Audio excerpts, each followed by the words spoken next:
My name is Scott Harrison. Just listen. This is my wife, my son.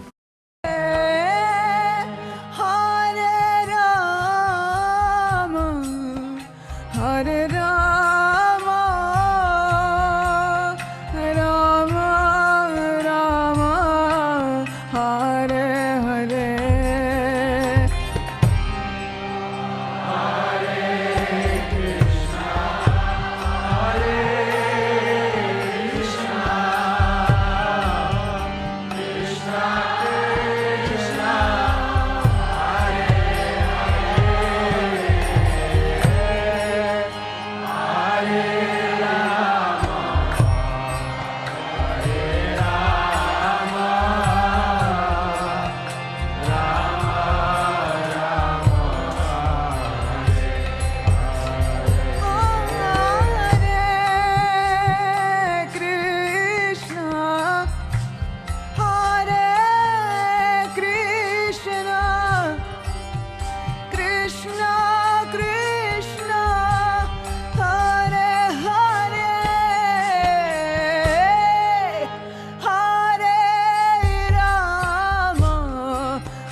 One more. Everybody together.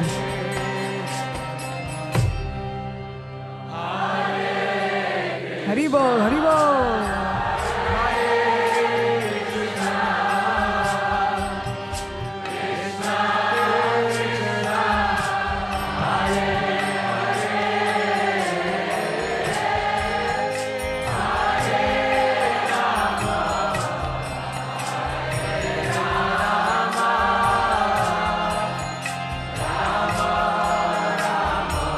One more, a little louder.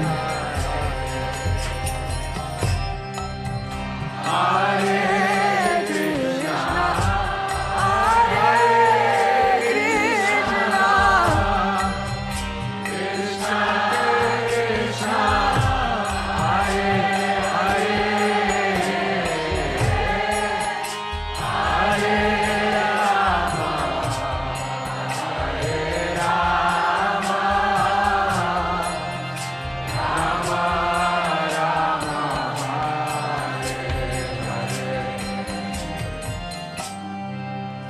Radhe Radhe Govinda Govinda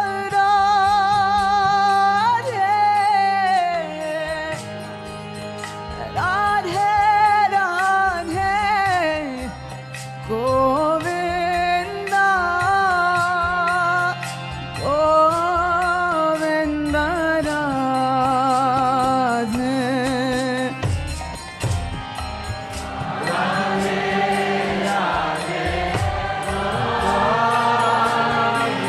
Radhe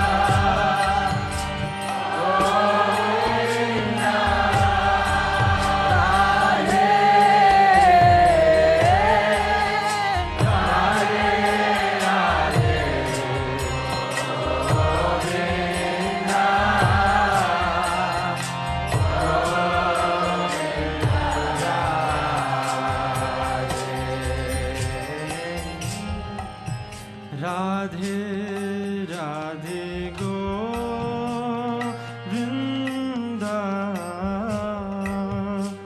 Govinda Radhe Radhe Radhe Govinda Govinda Radhe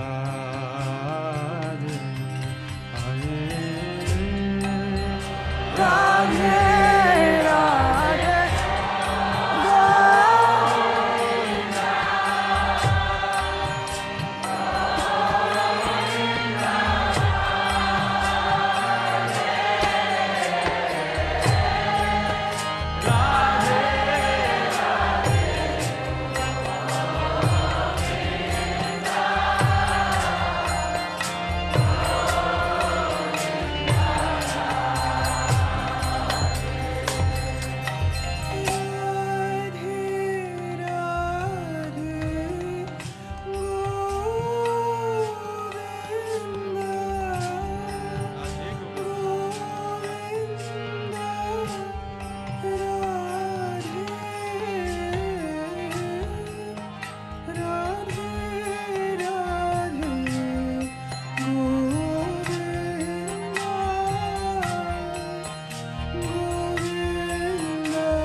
One more. Radhe, Radhe,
भजमाना Radhe Radhe Govinda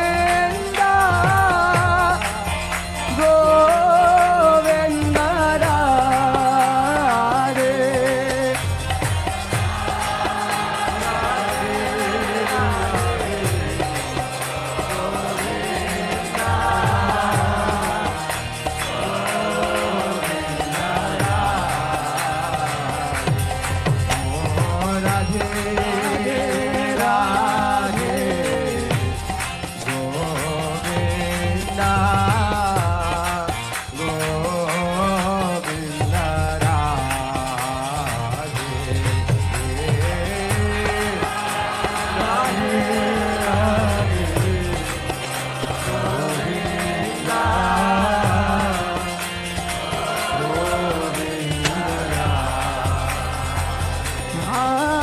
Radhe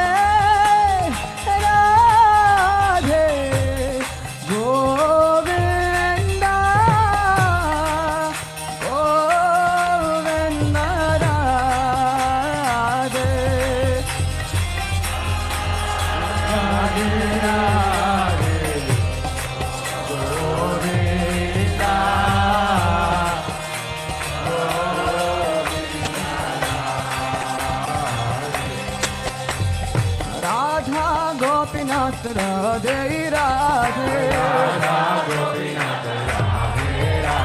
Radha Gopinath Radhe Radhe Radha Gopinath Radhe Radhe Radha Gopinath Radhe Radhe Radhe Radha Gopinath Radhe Radhe Radha Gopinath Radhe Radhe Radha Gopinath Radhe Radhe Radha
Rama Rama Hare Hare Hare Krishna Krishna Krishna Hare Hare Hare Rama Hare Rama Rama Rama Hare Hare Hare Krishna Krishna Krishna Hare Hare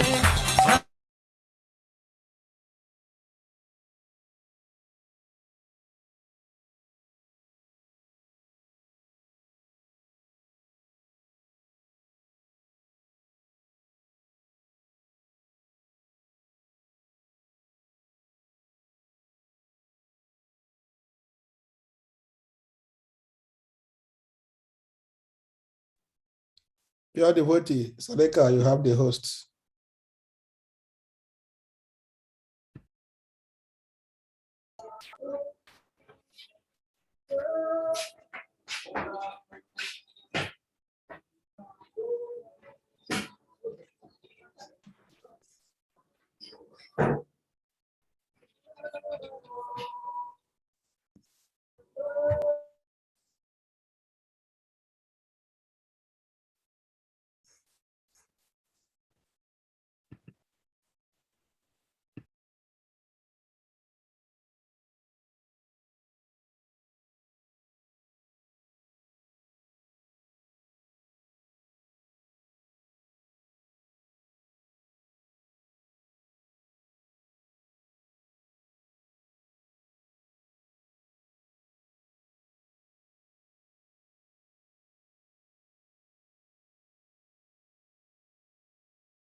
पुष्पसरं नवभावधरं नवलास्यपरं नवहास्यकरं नवहेमवरं प्रणमामि शचीसुतं गौरवरम्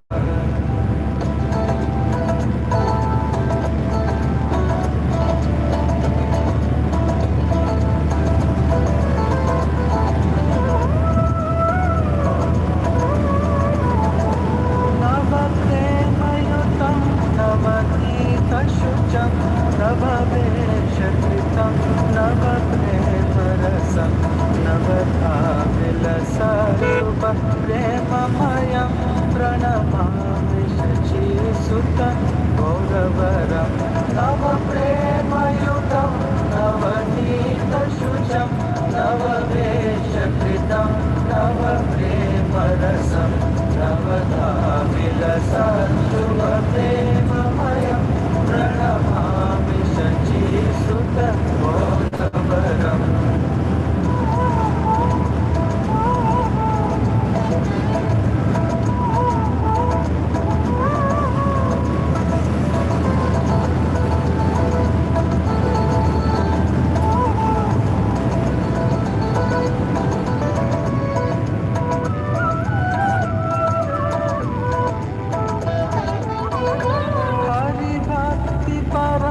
हरिनामधरं करजाप्यकरं हरिनामपरं नयने सततं प्रणयाश्रुधरं प्रणमामि शचीसुतं गौरवरं हरिभक्तिपरं हरिनामधरं करजाप्यकरं हरिनामपरं नयने सततं प्रणयाश्रुधरं प्रणमामि शचीसुतं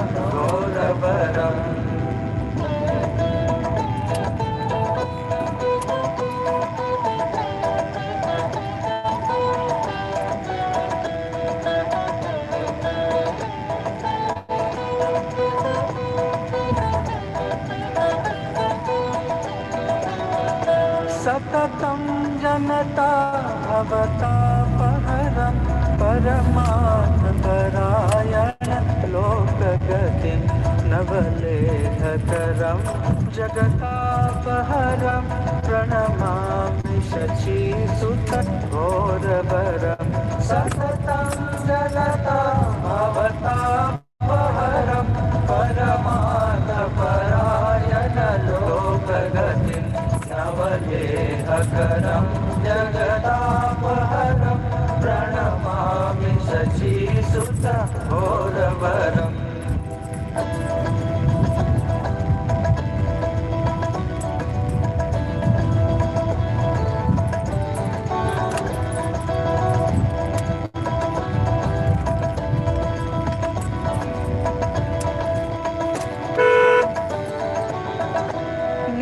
भक्तिकरं प्रियचारुतरं नटनर्तननागरराजकुलं कुलकामिनि मानसलास्यकरं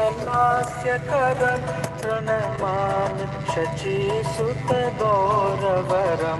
निजभक्तिकरं प्रियचारुतरं नटनर्तननागरराजकुलं कुलकामिनि मानसलास्यकरं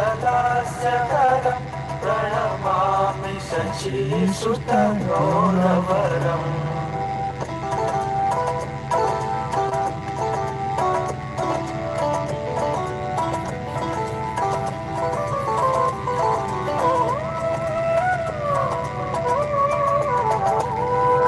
करतालवलं कलकण्ठरवं मृदुवाचसुवीनतया मधुरं निजभक्तिगुणावृतनाट्यकरं प्रणमामि शचीसुतगौरवरं करतालवलं कलकण्ठरवं मृदुवाद्यसुवीनतया मधुरं निजभक्तिगुणावृतनाट्यकरं प्रणमामि शचीसुतं गौरवरम्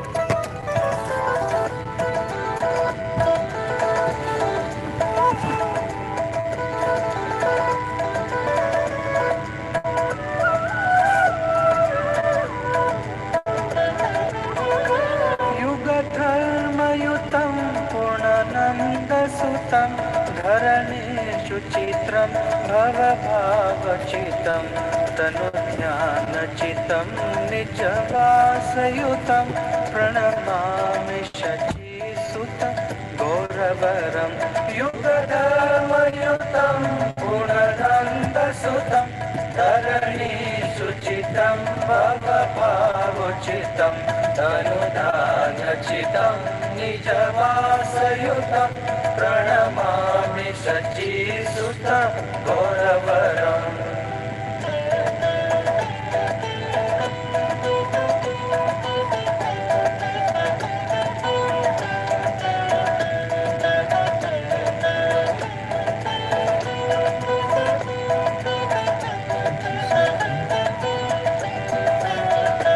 अरुणं नयनं चरणं वसनं वदने स्खलितं स्वकनामधरं कुरुते सुरसं जगत्जीवनं प्रणमामि शचीसुतं गौरवरम् अरुणं नयनं चरणं वसनं वदने स्खलितं स्वकनामधरं कुरुते सुरसं जगत्जीवनं प्रणमामि शचीसुतं गौरवरम्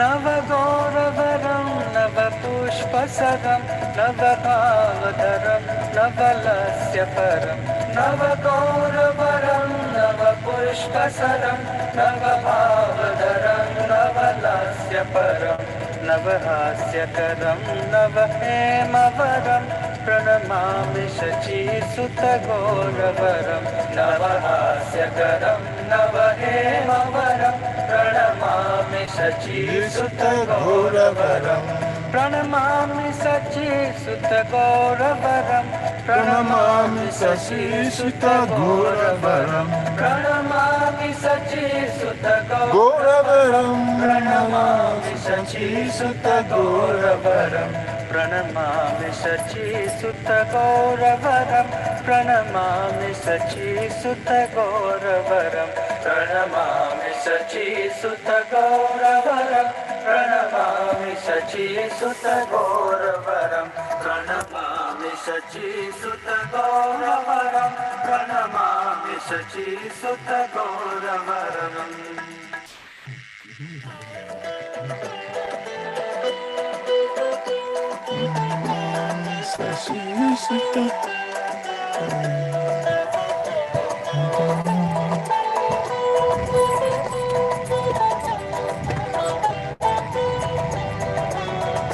नवगौरवरं नवपुष्पसरं नवभावकरं नवलस्यपरं नवहास्यकरं नवहेमवरं प्रणमामि शचीसुत गौरवरं नवगौरवरं नवपुष्पसरं नवभावकरं नवलस्यपरं नवहास्यकरं नवहेमवरं प्रणमामि शचीसुत गौरवरम्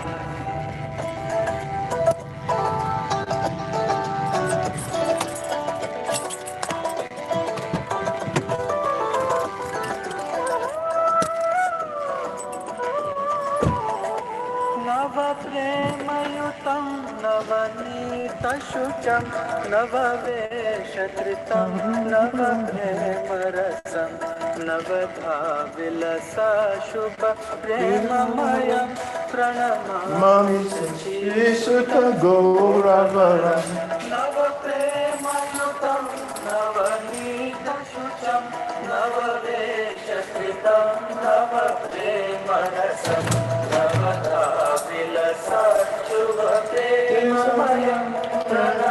Mami Shachisutta Gauravaram.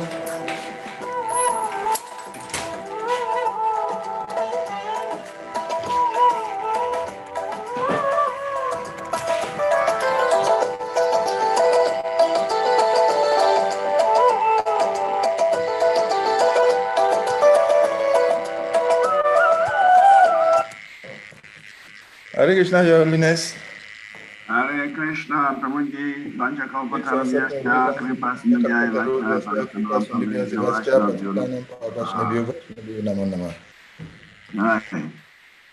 I continue playing Kirtan because I can't understand the reason, but there are only 5 students here, including myself. So I don't know what happened this morning with getting into 11 minutes into the normal time. I don't know what is going on. Well, for the benefit of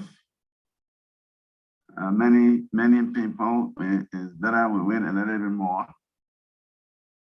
Another 5 minutes to see whether they will come, but they're eating into our time. That's the problem.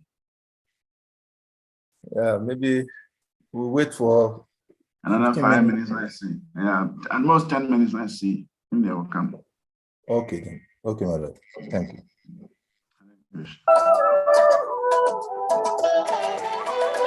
Hari Bhakti Param Hari Namadharam Karajapya Karam Hari Nama Param Nayane Satatam Pranayashrudharam Pranamami Shachisutta Gauravaram Hari Bhakti Param Hari Namadharam Karajapya Karam Hari Nama Param Nayane Satatam Pranayashrudharam Pranamami Shachisutta Gauravaram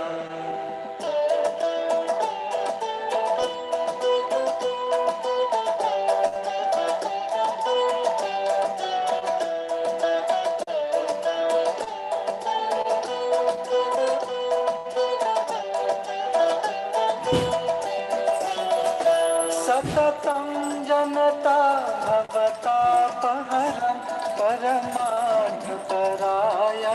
लोकगतिं नवलेहकरं जगतापहरं प्रणमामि शचीसुतं घोरवरं सततं जनता भवतापहरं परमार्थपरायण लोकगतिं नवलेहकरं जगदापहरं प्रणमामि शचीसुत घोरवरम्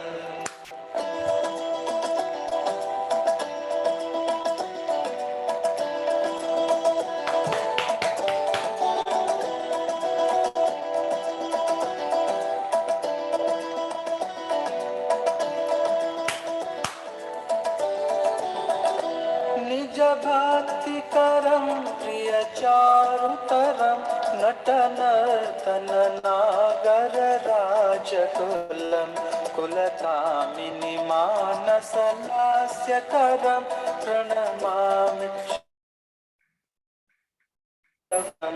निज भक्ति करम प्रिय चारुतरम नटनर्तन नागर राजकुलम कुलकामिनी मानसलास्य करम प्रणमामि शचीसुत गौरवरम्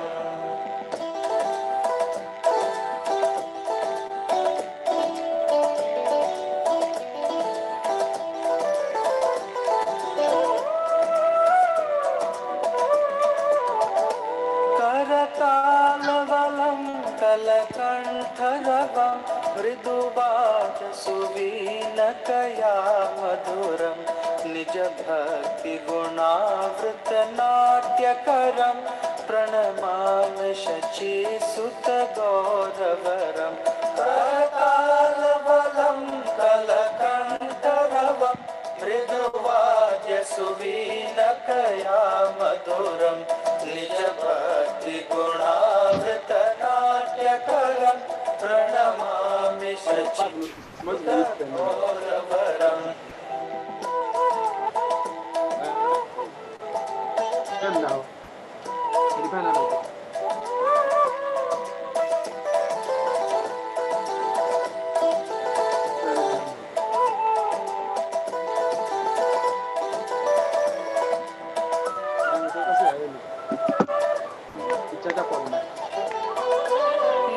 युगधर्मयुतं पूर्णानन्दसुतं धरणेषु चित्रं भवभावचितं तनुध्यानचितं निजवासयुतं प्रणमामि शचीसुत गौरवरं युगधर्मयुतं पूर्णानन्दसुतं धरणेषु चितं भवभावचितं तनुधानचितं निजवासयुतं प्रणमामि शचीसुत गौरवरम्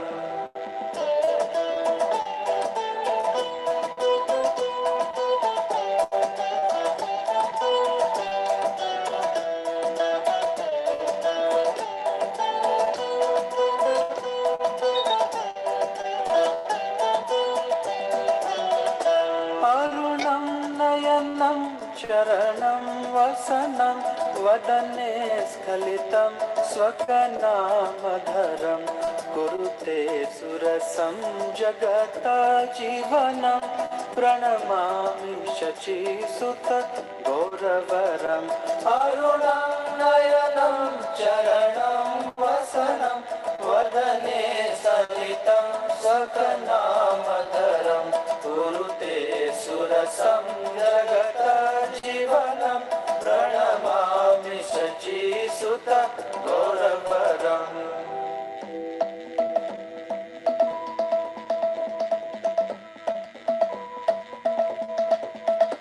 नवगौरवरं नवपुष्पसरं नवभावधरं नवलस्य परं नवगौरवरं नवपुष्पसरं नवभावधरं नवलस्य परं नवहास्यकरं नवप्रेमवरं प्रणमामि शचीकृतगौरवरं नवहास्यकरं नवहेमवरं प्रणमामि शचीसुतगौरवरं प्रणमामि शचीसुतगौरवरं प्रणमामि शचीसुतगौरवरं प्रणमामि शचीसुतगौरवरं प्रणमामि शचीसुतगौरवरं प्रणमामि शचीसुतगौरवरं प्रणमामि शचीसुतगौरवरं प्रणमामि शचीसुतगौरवरं प्रणमामि शचीसुतगौरवरं प्रणमामि शचीसुतगौरवरं प्रणमामि शचीसुतगौरवरम्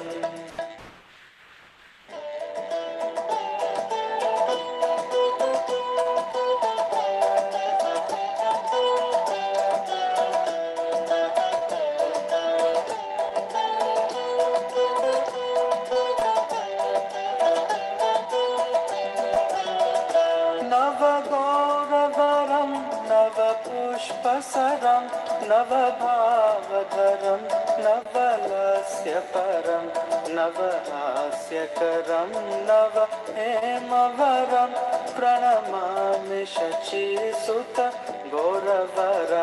नवगौरवरं नवपुष्पसरं नवभावधरं नवलास्यपरं नवहास्यकरं नवहेमवरं प्रणमामि शचीसुतगौरवरम्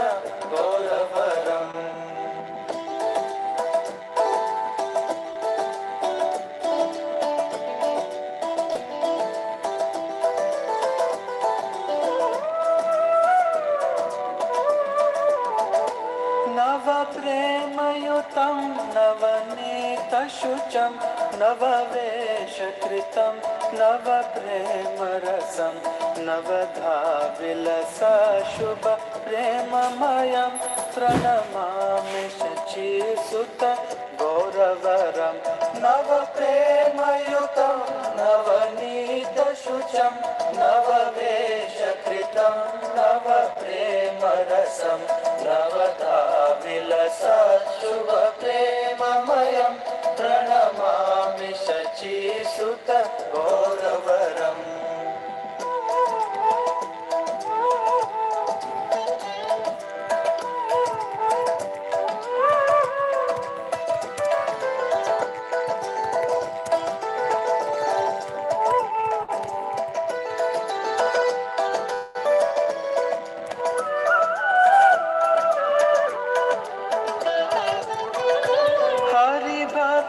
परं हरिनामधरं करजाप्यकरं हरिनामपरं नयने सततं प्रणयाश्रुधरं प्रणमामि शचीसुतगौरवरं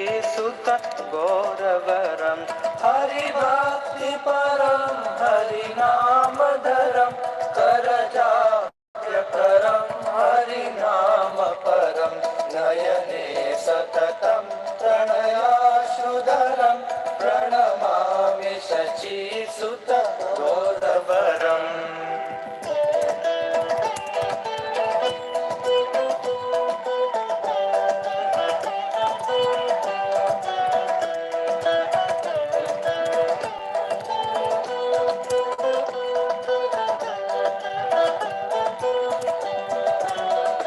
सततं जनता भवतापहरं परमार्थपरायण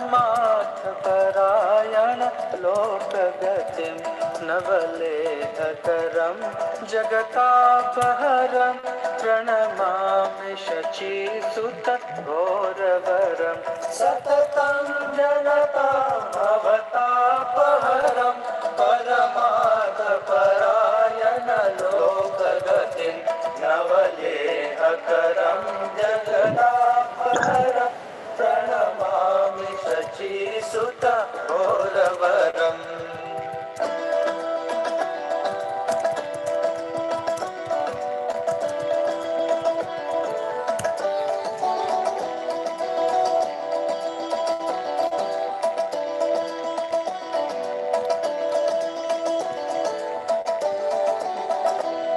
निज भक्ति करम प्रिय चारुतरम नटनर्तन नागर राजकुलम कुलकामिनी मानसलास्य करम प्रणमामि शचीसुत गौरवरम निज भक्ति करम प्रिय चारुतरम नटनर्तन नागर राजकुलम कुलकामिनी मानसलास्य करम प्रणमामि शचीसुत गौरवरम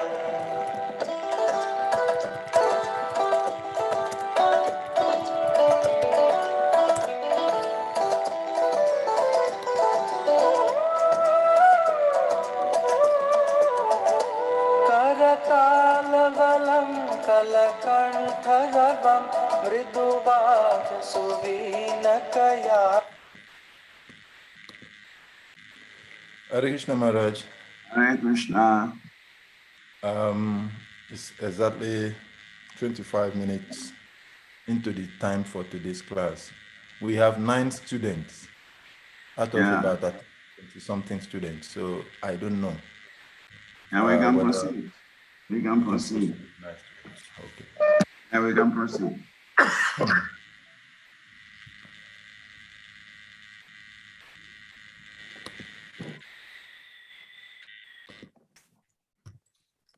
Jnanatimirindasya Jnanan Ganashna Kayak Chakshuramalitam Yena Tasmai Sri Gurave Namaha Sri Chaitanya Mano Bhistam Stapitam Yena Bhutale Swayam Rupa Kadamayam Dadati Swapadantikam Vandeham Sri Guru Sri Yukta Padakamalam Sri Guru Vaishnavam Sya Sri Rupam Sagrajatam Sahagana Ragunastam Ditam Tam Sajivam Sadvaitam Samadutam Parijana Sahitam Krishna Chaitanya Devam Sri Radha Krishna Padam Sahagana Lalita Sri Vishakam Ditam Sya Namo Vishnu Padaya Krishna Prishtaya Bhutale Srimati Bhakti Tirtha Swamini Tinamini Namaste Krishna Padaya Prabhupada Ashri Tadmani Shri Gaura Karuna Shakti Bhakti Iti Namini Nama Om Vishnu Padaya Krishna Prishtaya Bhutale Srimati Bhakti Vedanta Swamini Tinamini Namaste Saraswati Devi Gauravani Pracharini Nirvase Sasuryavadi Parsachade Satarini Vanchakalpatarubhyascha kripa sindubhya evacha patitanam pavanebhyo vaishnavebhyo namo namaha. Namo mahavadanyaya Krishna prema pradayate Krishnaya Krishna chaitanya namini koratrize namaha. Nityanando vatutendor vasuda pranavala baha janavir jivita patir Krishna prema prabhu. Padmavati Sutta Srimam Sachirananda Rajaha Bhavam Mata Jagat Ratna Rakta Gora Kanevaraha Advaitam Harina Dvaita Acharya Bhakti Sham Shanat Bhaktavataram Sham Advaita Acharya Ashraye Panchatattva Makam Krishnam Bhakta Rupa Swarupakam Bhaktavataram Bhaktakyam Namami Bhakti Shaktikam Krishnaya Vasudevaya Devaki Nandanaya Chananda Gopa Kumaraya Govindaya Namo Namaha Nama Pankajanabhaya Nama Pankajamaline Nama Pankajanitraya Namaste Pankajagraye Namo Brahmanya Devaya Go Brahmana Hitaya Chajaganitaya Krishnaya Govindaya Namo Namaha Hey Krishna Karuna Sindhu Dina Bando Jagatpate Gopesha Gopita Kanta Radha Kanta Namostate Jayatam Srato Pango Mama Madir Gatim Sarvasva Padam Pujo Radha Mandana Mohano Divya Vendaranya Kalpatru Manda Srimat Radnatara Simhastana Stau Sri Sri Radha Srila Govinda Devo Christian Libis Evia Mano Smarami Shrimam Rasa Rasaram Vivam Sivata Tatastita Karasan Venuswanai Gopi Gopinata Sriyestunaha Tanta Kanchana Gourangi Radhe Vrindavanishwari Vrishnavanu Sutadevi Pranamami Hari Priye Jai Sri Krishna Chaitanya Prabhu Nityananda Sri Advaita Gadadhar Srivas Adi Gaura Bhakta Vrinda Hare Krishna Krishna Krishna Krishna, Hare Hare, Hare Rama Rama Rama Hare Hare Mukam Karoti Majalam Pangum Nagayate Grim Yarkare Patamahan Vande Shri Guru Dina Taranam Paramanam Madhavam Sri Chaitanya Ishwaram Akanda Mandalakaram Yaptayina Chara Charam Tatpadanda Shitam Yena Tasmai Sri Gurave Namaha. So we begin the class by glorifying the this is Goswamis. So Srivas Acharya's song in glorification of the six Goswamis of Vrindavan. Nana Shastra Vicharina Kanoni Sadharma Samastakaram, Lokinahita Lokanahita, Mane Paramantri, Manya Bhuvane, Sharanya Karo, Radha Radha Krishna Krishna, Paravrinda Radha Bhajana Ravinda, Bhajana, Matali Vande Rupa Sanatana Raga Yugo Sri Jiva Gopalako Vande Rupa Sanatana Raga Yugo Sri Jiva Gopalako Vande Rupa Sanatana Raga Yugo Sri Jiva Gopalako. I offer my respectful obeisances unto the six Goswamis, namely Sri Rupa Goswami, Sri Sanatana Goswami, Sri Raghunath Bhatt Goswami, Sri Raghunath Das Goswami, Sri Jiva Goswami, Sri Gopal Bhatt Goswami, who are very expert in scrutinizingly studying all the revealed scriptures with the aim of establishing eternal religious principles for the benefit of all human beings. And thus they are honored all over the three worlds and are worth taking shelter of because they are absorbed in the mood of the gopis and are engaged in the transcendental loving service of Radha and Krishna.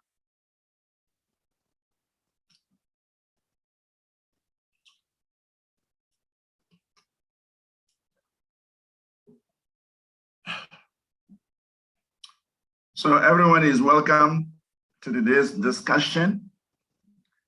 I don't know what has happened, but today we started very late because many of you did not on time. We don't know what's the cause. And as we are speaking now, about 5 students are not here, but then they'll join us later. But it reduces the time of discussion. And so we are forced to rush because we have to end this program tomorrow. Hare Krishna Maharaj. Hare Krishna. I think we can take 30 minutes more if whoever has an engagement can go by 10:30, but we can local time here. We can extend for another 30 minutes because we have already exhausted 30 minutes. Yeah, so we lost 30 minutes. Yeah, we can increase the class time to from now on, it can be 2 hours from now. Okay, all right. Thank you. So, Maharaj, yes. I'm very sorry for my lateness. I went for communal activity. Okay. Okay. All right. You have a reason for being late. So others, some have not even reported yet. We don't know why. So we are going to proceed without any further delay. We We are starting a new lesson today, lesson 6, which comprises chapters 15, 16, 17, 18, and 19. And that will bring us to the end of the Nectar Devotion course for Bhakti Sastri. The Nectar Devotion has 51 chapters. But out of the 51 chapters, 19 chapters have been recommended for the Bhakti Sastri.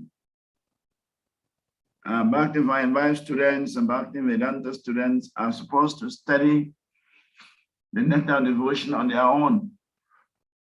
But it doesn't constitute part of the course. It doesn't constitute an assessment material. But they're supposed to study it on their own. So I'll also recommend that we should not end with the 19 chapters. We should continue to read to the end because it is the handbook for loving Krishna. If you want to understand the science of loving Krishna, then you should study the Nectar Devotion very, very carefully. Srila Rupa Goswami is described as the Rasa Acharya, and therefore he is very expert in Rasa Tattva, the Tattva of the mellows of loving Krishna, the truths about the mellows of loving Krishna. Actually, Chaitanya Mahaprabhu said, he told the Mayavad sannyasis and Benaris, Krishna Tattva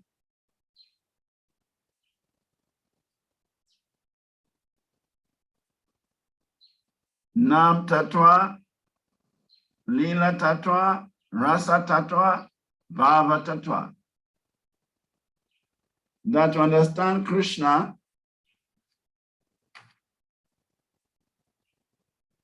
Krishna Tattva, Bhakti Tattva, Prema Tattva, Sara. Bhava Tattva, Rasa Tattva, Lila Tattva, Ara. That to understand Krishna, to know this complete science of Krishna, these tattvas must be known. To understand the tattva of Krishna, to understand the science of Krishna, Bhakti tattva must be known, Prema tattva must be known, Bhava tattva must be known, Rasa tattva must be known, and Lila tattva must be known.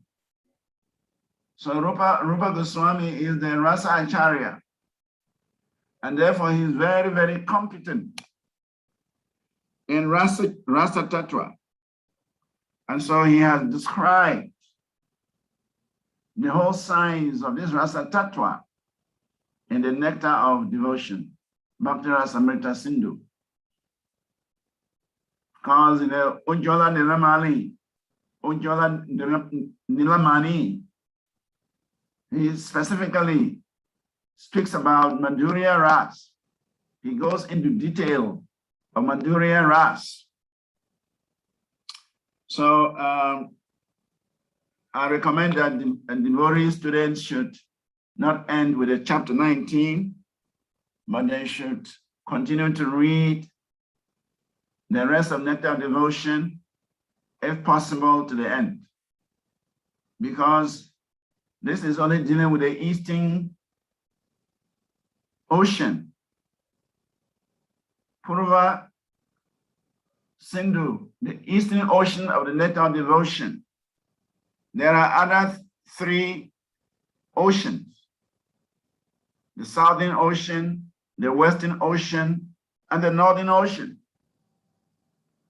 So unless we study all the 4 oceans of the Bhakti Rasamrita Sindhu, we cannot be conversant with the knowledge of Bhakti, with the knowledge, with the science of Krishna.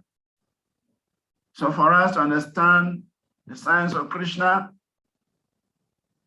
and be able to share this knowledge with others, then one must study the whole of Bhakti Rasamrita Sindhu.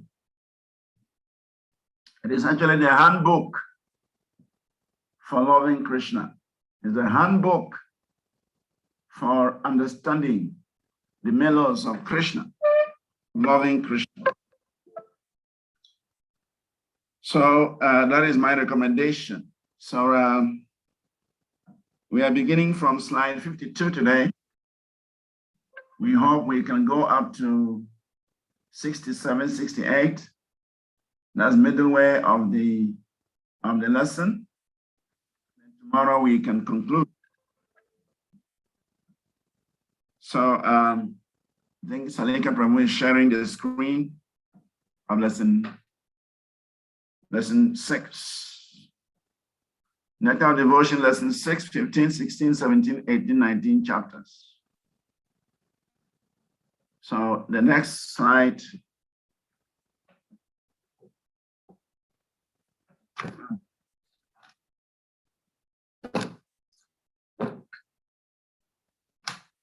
A minute, I'm coming.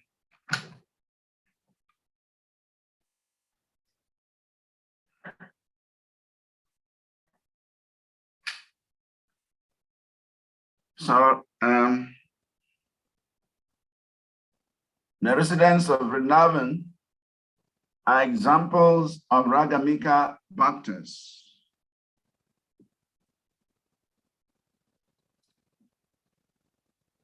The spontaneous dealings of the residents of Vrindavan in relationship with Krishna are called Ragamika.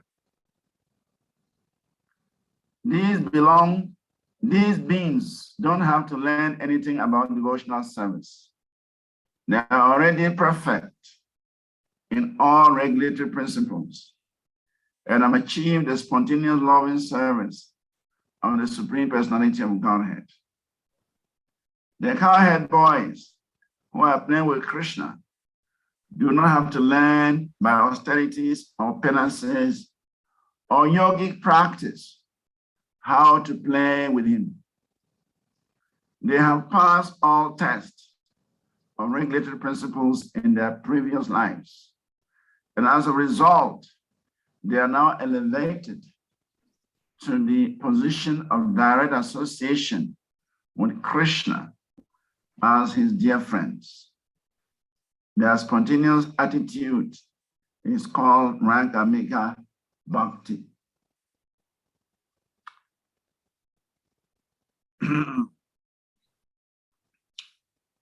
So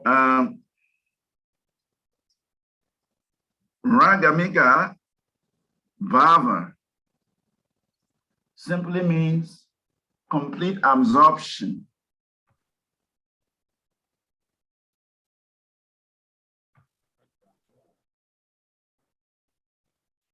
Complete absorption in the meditation on the Supreme Personality of Godhead.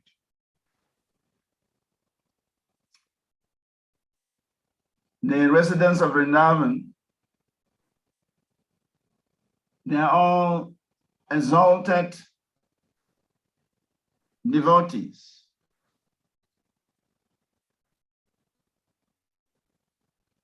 Because they've already attained perfection. Krishna's associates have already attained perfection. Otherwise, what is their qualification for associating with Krishna? So because they have attained perfection and they already know how to serve Krishna, then they join Krishna's entourage when he comes into the material world. Of course, there are some devotees who have just attained perfection. They were formerly Nitya Badas, conditioned souls, but they have attained perfection. They've graduated from their sadhanas, and therefore they are participating in Krishna's pastimes in Vrindavan, so that they can become accustomed. As we all know, said that when one attains perfection, it does not go directly to the spiritual world. He has to join Krishna's retinue. He has to join Krishna's pastimes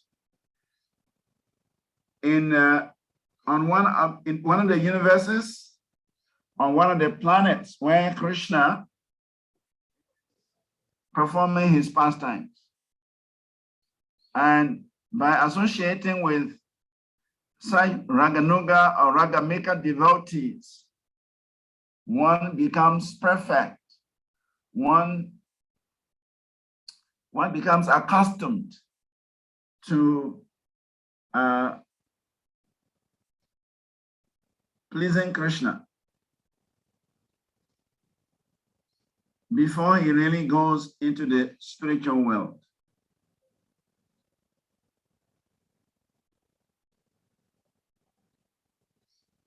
So the Ragamika devotees, they are very exalted. Ishte Sarasika Ragaha Parama Vishtata Bhavet Tanmayi Ya Bhavet Bhaktir Satra Raga Mikondita. Raghava Bhava is complete absorption in Krishna. That absorbing devotion is described as Raga Mika Bhava or Raga Mika Bhakti. In other words, spontaneous attraction for Krishna while being completely absorbed in thoughts of him with an intense desire of love. So, Hare Krishna Maharaj. Hare Krishna. In the book, there is Raganuga Bhakti, and on the slide, Ragatmika. So which one is which? All right, thank you. Raganuga and Ragamika, they are different. Raganuga, they are perfected devotees. Of course, we even have Raganuga Vaidhi Bhakti. We have Vaidhi Bhakti and Raganuga Sadhana Bhakti. Vaidhi Sadhana Bhakti, Raganuga Sadhana Bhakti. Vaidhi Bhakti is when we are performing devotional service under the order of the spiritual master and the scriptures. That is called Vaidhi Bhakti, even though we have no taste, we have no inclination, but we are accepting the instructions of the scriptures and the spiritual master to perform devotional service. That is called Vaidhi Sadhana Bhakti. But as we progress along the line, we develop some inclination, some taste, some likeness for bhakti. And so we are no more depending on the instructions of the guru or the scriptures. That is called Raganuga Sadhana Bhakti. But we also have Raganuga Bhakti.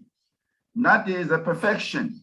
When one has attained perfection from the Raganuga Sadhana Bhakti, then he now becomes a Raganuga Bhakti.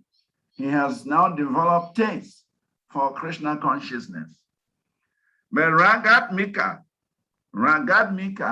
means those who are absorbed 24 hours in thinking about Krishna. So Raganuga and Ragatmika, they are two separate words, though they describe almost the same type of devotee. Raganuga means one who has attained perfection. He has become purified and he is experiencing transcendental bliss instead. So he's on a Raganuga platform, spontaneous love. But Ragamika are those who are completely absorbed. They don't think of anything else except Krishna. They are absorbed in the form of the Lord. So they are the perfected devotees of the Lord. So there are two separate words, Raganuga, Ragamika. Raganuga means spontaneous love. They develop spontaneous love for Krishna.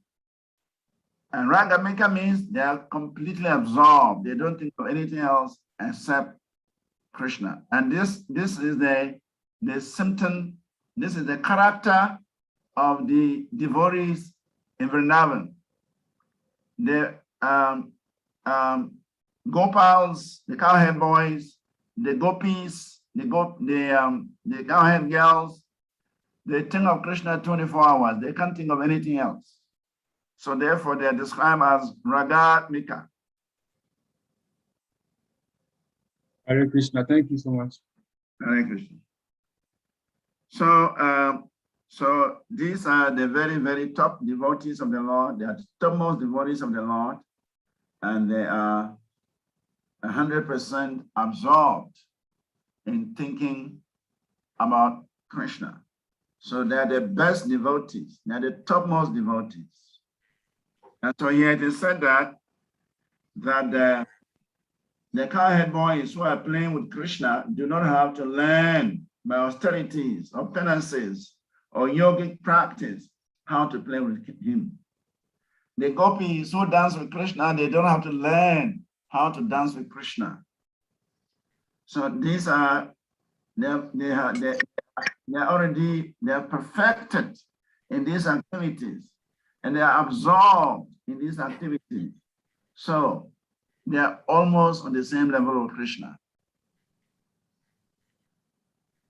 And so Krishna, he deals with them on almost equal levels. He snatches food from the Gopals, he kisses the gopis, he embraces the gopis. These are all activities that even Lakshmi, the goddess of fortune, does not experience. So they are considered the topmost devotees of the Lord. The next slide, somebody can read that, 53.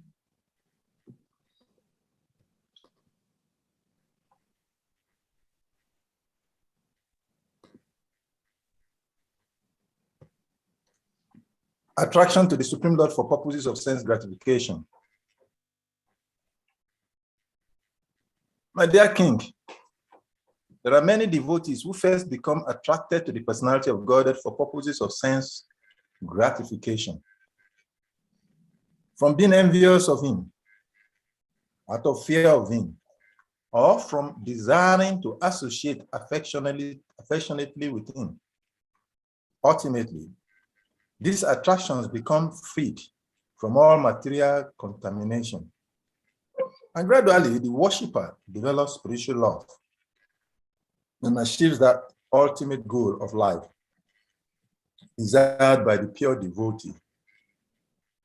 A quote from Srimad Bhagavatam, 7th Canto, Chapter 1, text number 30. Yeah, thank you. So different devotees approach the Lord for different reasons. So here we see some become attracted to Krishna for the purposes of sense gratification. Some are attracted to Krishna out of envy. Some are attracted to Krishna out of fear for him. Some are attracted to Krishna because they affectionately want to associate with him. For example, Kubja. We all know the story of Kubja. Kubja was attracted to Krishna out of lusty desires. Kamsa is thinking of Krishna 24 hours. out of fear of Krishna or even envy of Krishna. In fact, in Kamsa, both were there. He was envious of Krishna. He was afraid of Krishna coming to kill him. The gopis, they are desiring to associate with Krishna out of affection. So different devotees have different reasons for approaching Krishna. But it is said that just by approaching Krishna, all these desires are vanquished. All these desires are purified.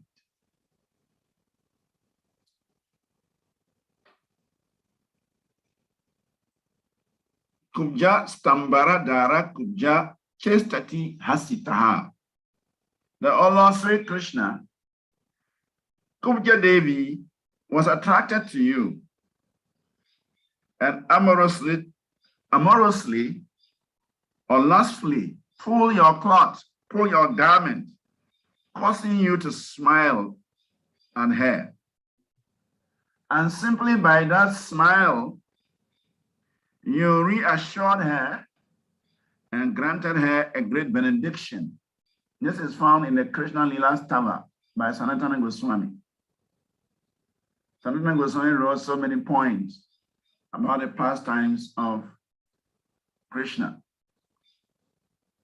So this is one of the verses from that Krishna Lila Stava. Kubja approached Krishna out of lust. She was a hunchback lady. She was not attractive at all. But when he saw Krishna's beauty, he could not resist. When Krishna entered Mathura, and Kubja saw him, he could not resist. So he pulled Krishna's dress, and Krishna simply smiled at her. And just by smiling at her, that was a reassurance and a grant of benediction. And so later on, Krishna went to the house of Kubja, and stepping on her toe and flicking her head from the chin. The hunchback was gone, and she turned into a very beautiful damsel of Mathura. And she actually became one of the maid servants of Krishna. Her lust was gone. With the touch of Krishna, her lust was gone.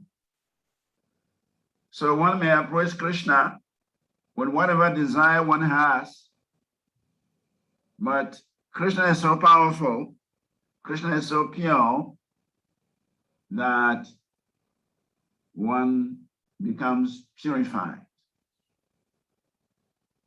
So whatever purpose one may approach Krishna with, Krishna is able to transform that purpose into pure devotional service. So that is what this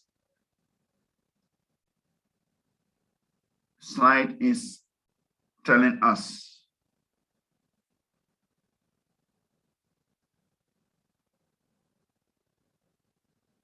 It doesn't matter.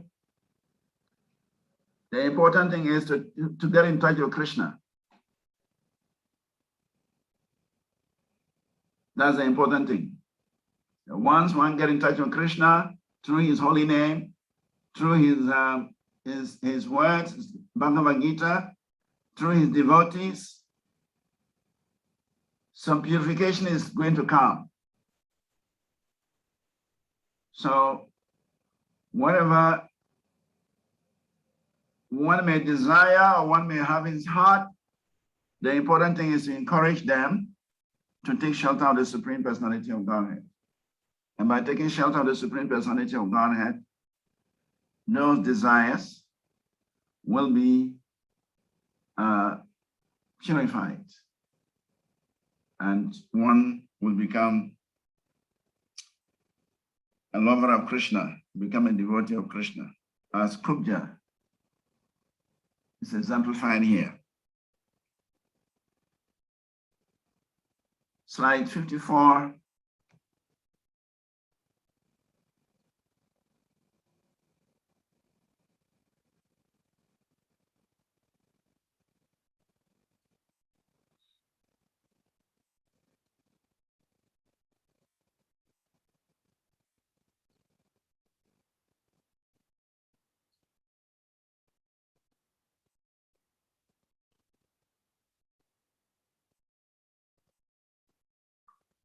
The analogy of the sun and sunshine.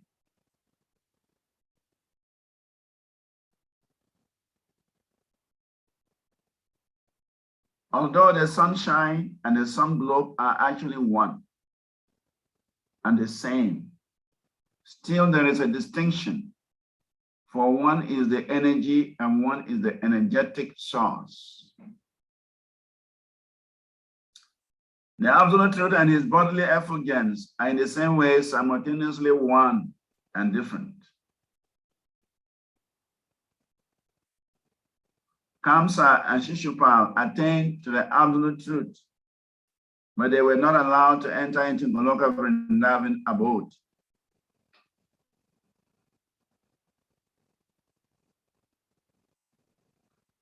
The analogy of the sun and the sunshine. Although the sunshine and the sun globe are actually one and the same, still there is a distinction. For one is the energy and one is the energetic source. The absolute truth and his bodily effulgence are in the same way simultaneously one and different. Kamsa and Shishupal attained to the absolute truth, but they were not allowed to enter into the Goloka Vrindavan abode. Impersonalists and the enemies of the Lord are, because of attraction to God, allowed to enter into his kingdom, but they are not allowed to enter into Vaikuntha planets or Goloka Vrindavan planet of the Supreme Lord. To enter the kingdom and to enter the king's palace are not the same, thing. So demons killed by Krishna, because Krishna has touched them, they are immediately granted entrance into the Brahman Jyoti. Demons killed by Krishna, they are immediately granted the opportunity to enter into the Brahman Jyoti planet. But they have no access to the spiritual kingdom of God, the spiritual planets of God, sorry. They have no access to the planets where Krishna resides. So here, there is a distinction. The sunshine and the sun globe. The sunshine represents the spiritual sky, and the sun globe represents the spiritual planets. Srila Prabhupada explains that the Brahma Jyoti is simply the effulgence from the body of Krishna. And actually, Krishna also said that in the Bhagavad Gita. Brahmano pratishtaham. That it must be understood that this Brahmana, this Brahma Jyoti is emanating from him. So, but even though the Brahma Jyoti is emanating from Krishna, it is also different from Krishna. The Brahma Jyoti is the energy, and Krishna is the source of that energy. So he's the energetic Just as the sunshine is the energy of the sun, and the sun is the energetic source of the sunshine. So therefore, demons that are killed by Krishna, because they are touched by the lotus hands of the Lord, because they gain association of the Lord, they are able to enter into the Vaikuntha environment. They're able to enter into the Brahma Jyoti, but they have no qualification to enter into the spiritual planets. They remain in the Brahma Jyoti. And that is why they fall down. Because in the Brahma Jyoti, there is no activity. The living entity remains in a dormant form. But because the living entity by nature is active, so they cannot stay there for long. Therefore, they fall down to the material world again. That is what is happening to the impersonalists who achieve the Brahma Jyoti. They have to come back into the material world because they cannot take shelter of the spiritual planets. They have no qualification to enter the spiritual planets and actually interact with Krishna. And so sooner or later, they have to come back to the material world and open hospitals, charitable organizations, and what have you, because the nature of the soul is to be active. So since they cannot act or perform any activity in the spiritual sky, they have to come back to the material world to engage in activities.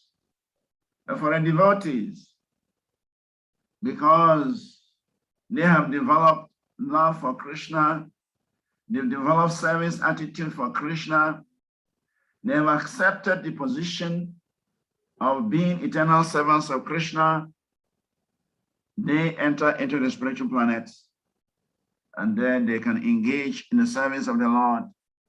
They can interact with Krishna, and they can actually relish their dealings with Krishna. And that is why Krishna says, Yad gatva nivartante tad haramam paramam mamam. One who goes there, he never returns. One who goes to my supreme abode, Goloka Vrindavan, Vaikuntha planets, they do not return to this material world because they're enjoying their relationship with Krishna, their interaction with Krishna, their service to Krishna, and therefore they don't come back into this material world.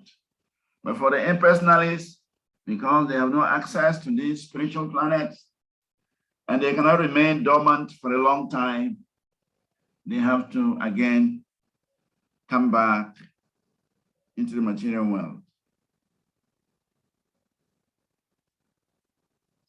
So we go to text slide 55. Unless there are some comments or questions, move on to 55.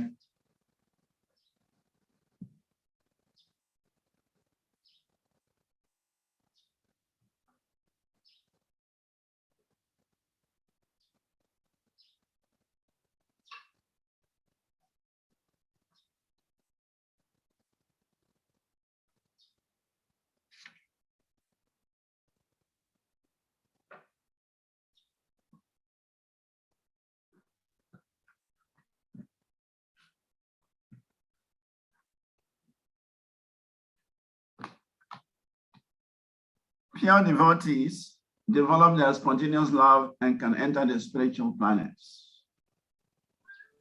That spiritual sky is far beyond the material sky. And it is confirmed also in Bhagavad Gita. Now beyond this material sky, there is another eternal sky. The enemies and the impersonalists may be allowed to enter into this Brahman effulgence, but the devotees of Krishna are promoted all the way to the spiritual planets, because the pure devotees have developed their spontaneous love for the Supreme Personality of Godhead. They are allowed to enter into the spiritual planets to enjoy spiritual bliss in association with the Supreme Personality of Godhead. So the qualification for entering the spiritual sky is love for Krishna. If one has no love for Krishna, one does not qualify to enter into the spiritual sky. So because the impersonalists and the demons, they have no love for Krishna, they have no qualification to enter into the spiritual sky. But the devotees who are cultivating Krishna consciousness, the devotees who are developing their dormant love for Krishna, when they reach a very advanced stage of this love, of this development, they are allowed into the spiritual sky where they can exchange their loving feelings with the Supreme Personality of Godhead. So it is said that until there is an intense greed for spontaneous devotion, one cannot understand the transcendental form, name, pastimes, and activities of the Lord.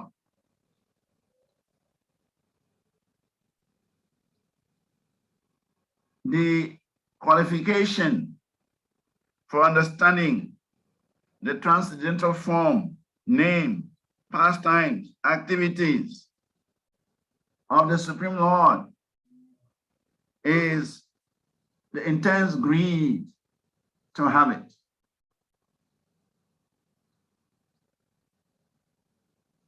Srila Rupa Goswami says, Krishna Bhakti Rasa Bhavita Matihi. This is in the Padya Valley.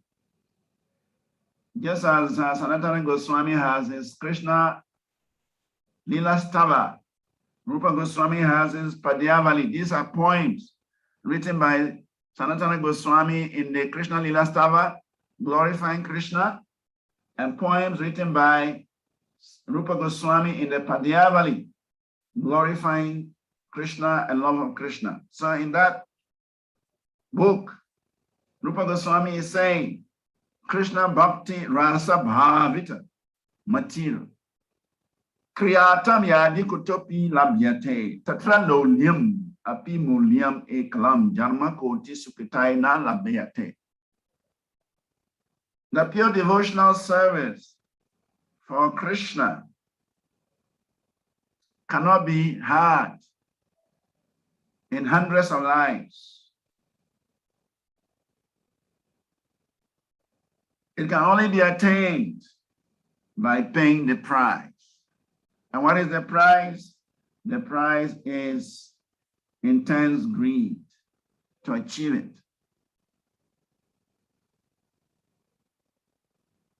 So to attain perfection means we must intensify our greed to hear about Krishna. We must intensify our greed to chant the names of Krishna. We must intensify our greed to love Krishna, our greed to serve Krishna. The more we intensify that greed for the service,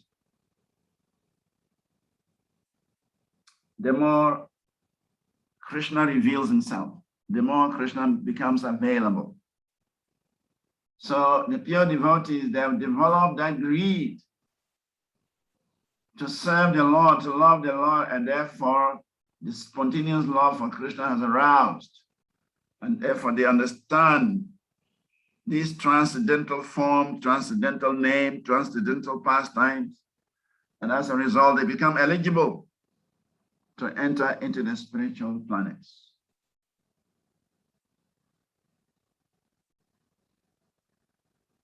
So that is what Rupa Goswami is telling us here. That for us to enter the spiritual planets, we must develop our spontaneous loving relationship with Krishna.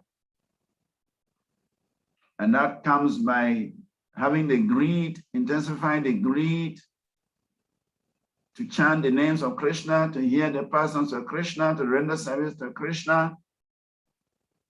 When this greed is intensified, then Krishna reveals himself. Just like we do not reveal our secrets to enemies. We don't reveal our confidential information to enemies. So similarly, Krishna does not reveal himself to non-devotees. Krishna reveals himself to his loving devotees. So we have to qualify as loving devotees for Krishna to reveal himself to us. Krishna's planets, the spiritual planets, are part of Krishna's opulences. And therefore, for us to enter those planets, then we must develop the greed to understand the science of Krishna. So Rupa Goswami is giving us the opportunity in this Bhakti Rasa Amrita Sindhu to develop that greed that would compel Krishna to reveal himself.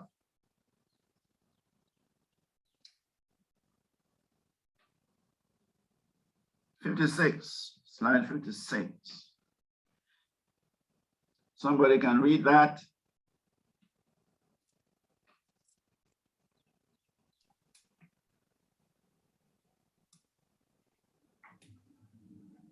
Somebody like to read that? You have not seen the slide yet. Hare Krishna Maharaj. Hare Krishna. The excessive desire to the Lord in a particular capacity is termed lusty desire. Every devotee in this perfectional stage has a spontaneous attraction to the Lord. This attraction is sometimes called the lusty desire of the devotee. The lust is a devotee's excessive desire to serve the Lord in a particular capacity. Such a devotee may seem to be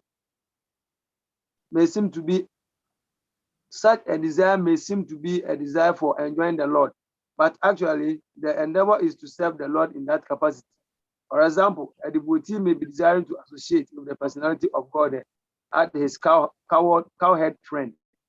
He will want to serve the Lord by assisting him in controlling the cows in the pasturing ground. This may appear to be a desire to enjoy the company of the Lord, but actually it is spontaneous love in serving him. Hare Krishna. Hare Krishna. Thank you. So it is mentioned that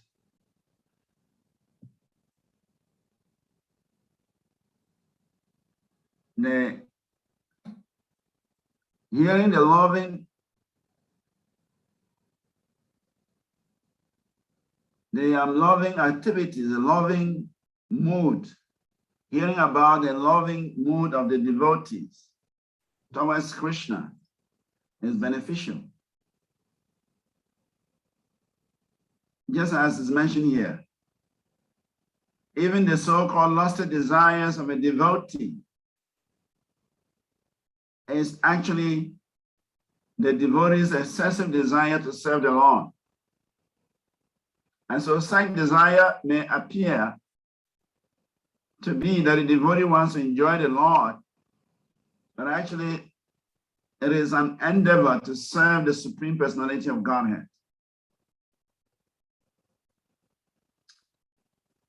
So by hearing about such activities, it is purifying. Just like the case of the gopis. The Bhagavatam says, by the lost desires of the gopis towards Krishna, they achieve Krishna. The envious attitude of Kamsa towards Krishna, he also entered the spiritual sky. The friendly activities of the Pandavas towards Krishna enable them to achieve the spiritual world. So, whatever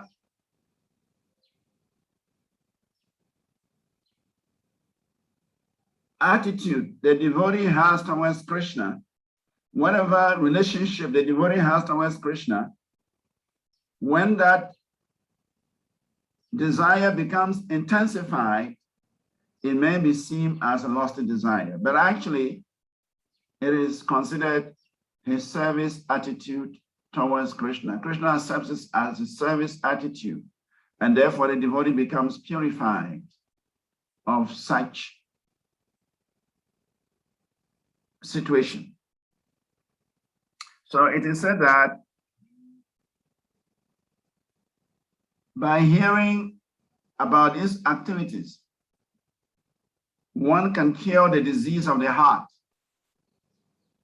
For example, the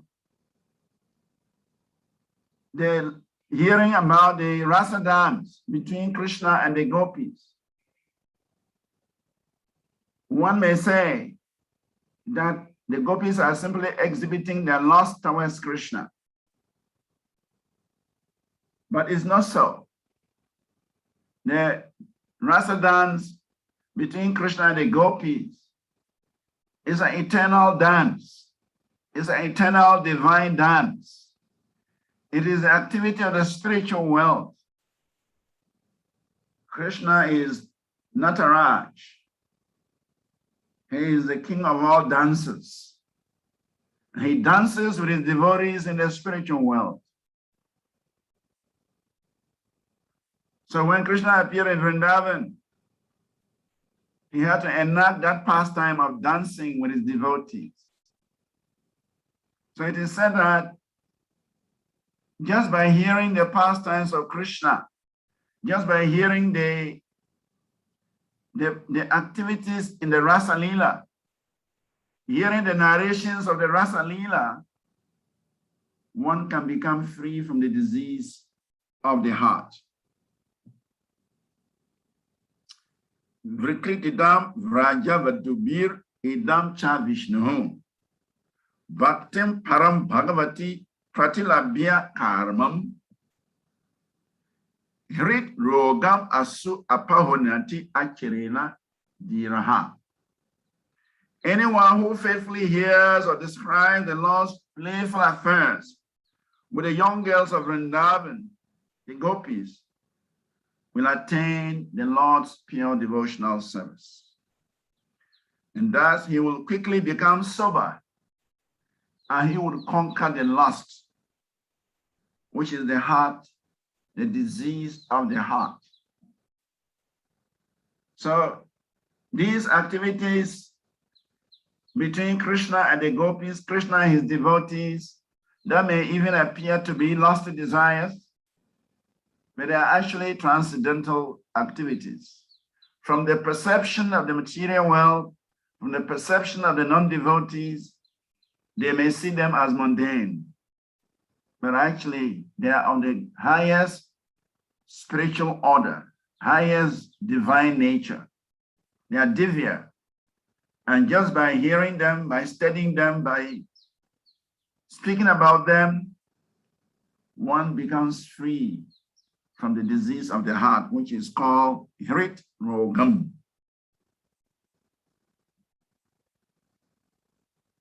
So,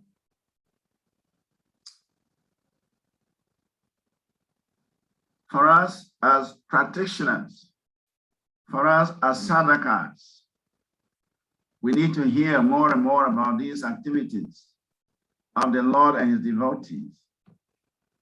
And this will serve as purification for us. The extraordinary power of Lord Krishna's conjugal pastimes is clearly revealed. Qualitatively, the Lord's spiritual loving pastimes are diametrically opposite to that of the material world of lusty affairs. Simply by hearing about the Lord's pastimes, a devotee can conquer the 6 enemies: lust, greed, anger, pride, illusion, and madness. If one reads pornographic literature or hears about material romance, he will certainly become more and more entangled. But if one hears about Krishna's pastimes with the gopis, Krishna dancing with the gopis, Krishna embracing the gopis, Krishna kissing the gopis, one gains the opposite effect. One becomes free from lust, one becomes free from greed, one becomes free from envy, one becomes free from anger, one becomes free from illusion, one becomes free from madness, one becomes purely spiritual, and one becomes eligible to enter the spiritual sky. That is the potency of hearing about the powerful activities of Krishna and his devotees. Next slide. Slide 57.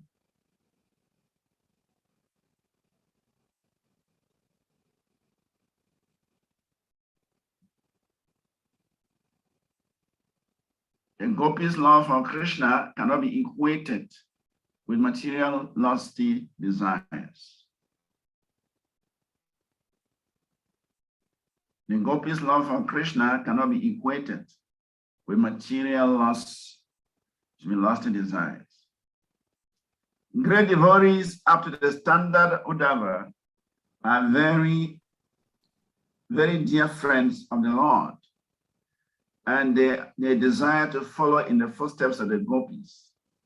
So the gopis' love for Krishna is certainly not material lusty desire. Otherwise, how could Uddhava aspire to follow in their footsteps? Another instance is Lord Chaitanya himself. After accepting the sannyas order of life, he was very, very strict about avoiding association with women. But still, he taught that there is no better method of worshiping Krishna than that conceived by the gopis. Thus, the gopis' method of worshiping the Lord, as if impelled by lusty desire, was praised very highly, even by Sri Chaitanya Mahaprabhu. So, the gopis' love for Krishna cannot be equated with lusty desires. It may appear from our perspective, because that's what we are used to. Lusty desires. Material world is a place of lust. So therefore, we may try to project our lusty desires onto Krishna, and exactly that's what happens. People who do not understand the Supreme Personality of God and who do not understand the divine position of Krishna, they project their material tendencies onto the Lord.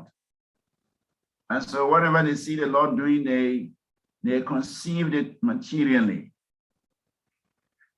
But actually, the activities of the Lord are transcendental. They are divya. They are enacted from the spiritual platform. They don't belong to this material world, even though they are enacted on this planet, but they are completely spiritual. Just like the holy name. The holy name is completely spiritual. Though it is present in the material world, we may consider it a material sound, but actually it's divine sound. It's Sabda Brahma. And so by chanting the holy names, by associating with the holy names, we are becoming purified. We are becoming spiritually normal. So therefore, the gopis' interaction with Krishna cannot be considered material. An example here is given. Uddhava. Uddhava is a student of Brihaspati. Uddhava is a very learned scholar. Uddhava is a very, very close associate of Krishna. Uddhava is the prime minister of Krishna in Dwaraka. Krishna does not take any major decision without consulting with Uddhava, like his chief minister. So he is a very learned person, very exalted person. He's actually is considered the most exalted among the Yadavas. Yet, when Uddhava visited Vrindavan, actually Krishna sent Uddhava to Vrindavan to experience the love of the gopis. So when Uddhava visited Vrindavan and saw the mood of the gopis, he considered his devotional service to be zero. He considered himself nowhere. So he immediately accepted the gopis as superior worshippers of Krishna. And so he started desiring the dust of their footsteps. He decided to follow the footsteps of the gopis. Another example is Sri Chaitanya Mahaprabhu. When Sri Chaitanya Mahaprabhu took sannyas, no woman could offer obeisances to him very close. You have to offer obeisances from a distance. But Sri Chaitanya Mahaprabhu says that the worship of the gopis is the best worship of Krishna, and that there is no other method superior to the worship of the gopis to Krishna. So how can we say that the gopis' worship of Krishna is lusty, is out of lusty desires? No. Worship of Krishna by the gopis is completely spiritual.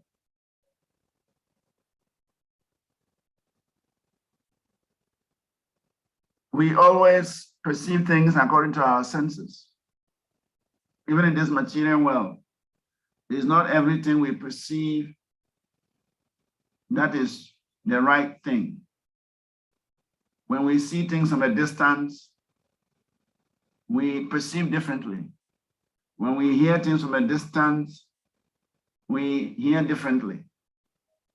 When we get close, or when we get the facts of the matter, then we see that it's different from our perception. It's a common experience in this world. So when we project our understanding onto the Supreme Lord, when we project our material vision onto the activities of the Supreme Personality of Godhead, then we would think that the gopis are engaged in lusty desires with the Supreme Personality of Godhead. But actually, they were pure devotees. Actually, Shukadeva Goswami mentions in the Bhagavatam that the gopis, when they go to see Krishna, they go in their spiritual forms.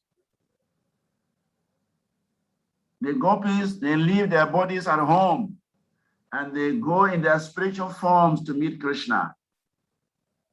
They go in their Swarup Siddhi, their spiritual bodies, to meet Krishna. So how can they be lost in desires when the spiritual bodies, the spiritual forms of the gopis are dealing with Krishna? Not possible. So the gopis' love for Krishna cannot be equated with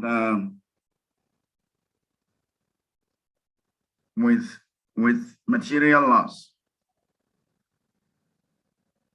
So it is said, what austerities have the gopis performed So much so that with their eyes, they always drink the nectar of the lotus, Krishna's form, which is the essence of all loveliness.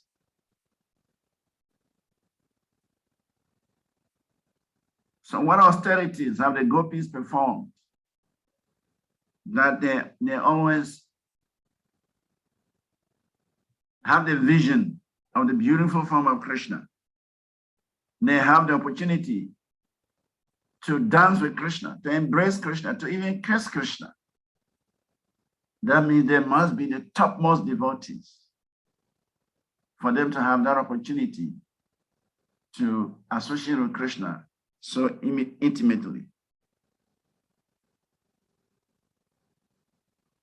The form of Krishna is the abode of beauty, the abode of fame, the abode of bliss, the abode of uplands, the abode of sweetness, the abode of everything. And the gopis have access to Krishna. So what austerities, what pious activities have they performed to qualify themselves to have such access?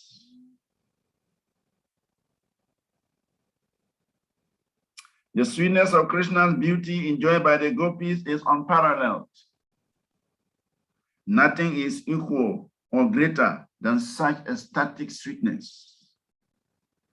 Even the predominating deities of the Vaikuntha planets, the Narayan forms, they do not possess such sweetness of Krishna.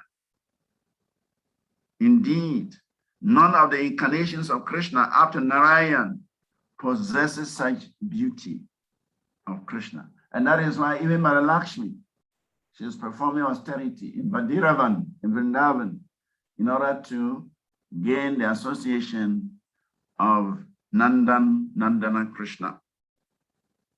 So the gopis, they're in such a beautiful, wonderful position that they can have access to Krishna and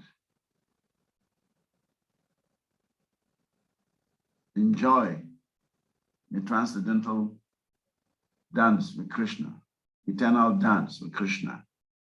So Rupa Goswami is revealing all this to us so we can see what is awaiting us. When one goes for a banquet, when one goes for a party, there is anticipation.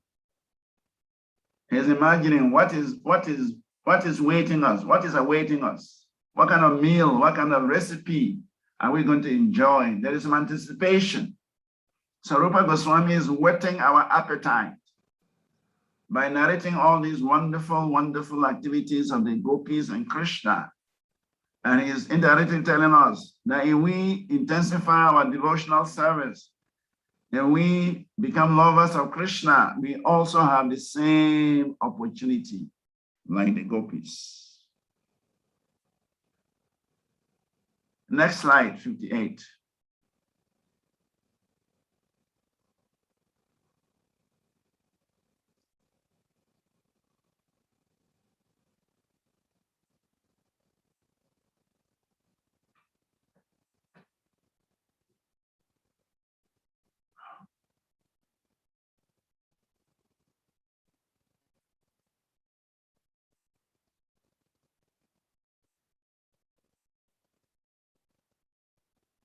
Ruchi.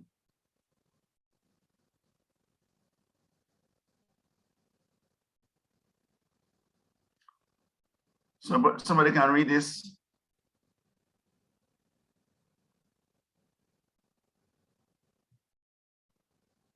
Let me try. Yeah, please try. Love of Krishna is parental relationship.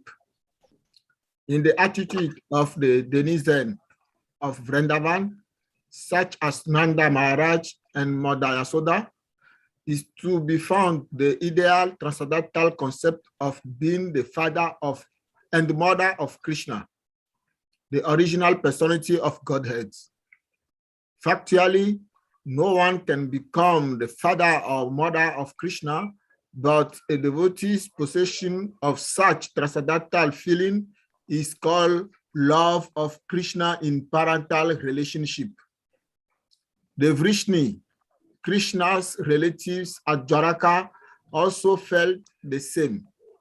So spontaneous loves of Krishna in the parental relationship is found both among those denizens of Dwaraka who belonged to the dynasty of Vrishni and among the inhabitants of Vrindavana.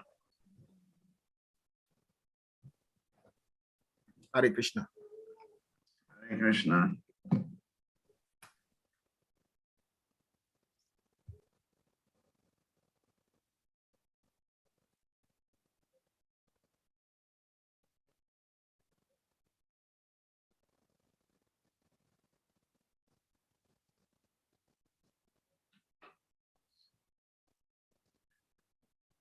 So, in the attitude of the denizens of Vrindavan, such as Nanda Maharaj and Mother Yashoda, it is to be found the ideal transcendental concept of being the father and mother of Krishna, the original personality of Godhead. Factually, no one can become the father or mother of Krishna. When a devotee's possession of such transcendental feelings is called love of Krishna in parental relationship.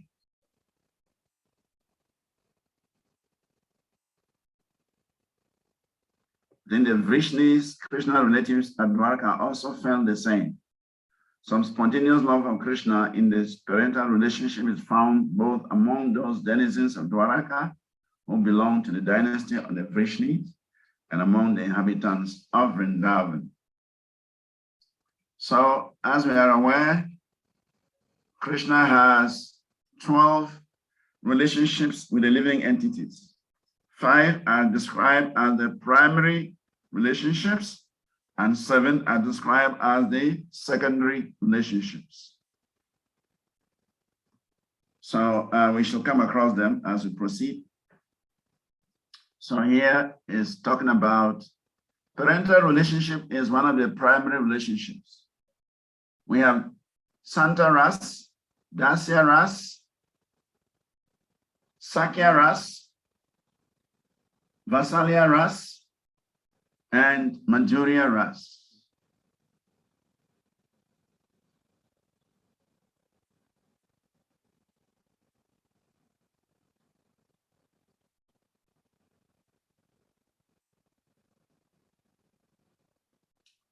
So these are the primary relationships.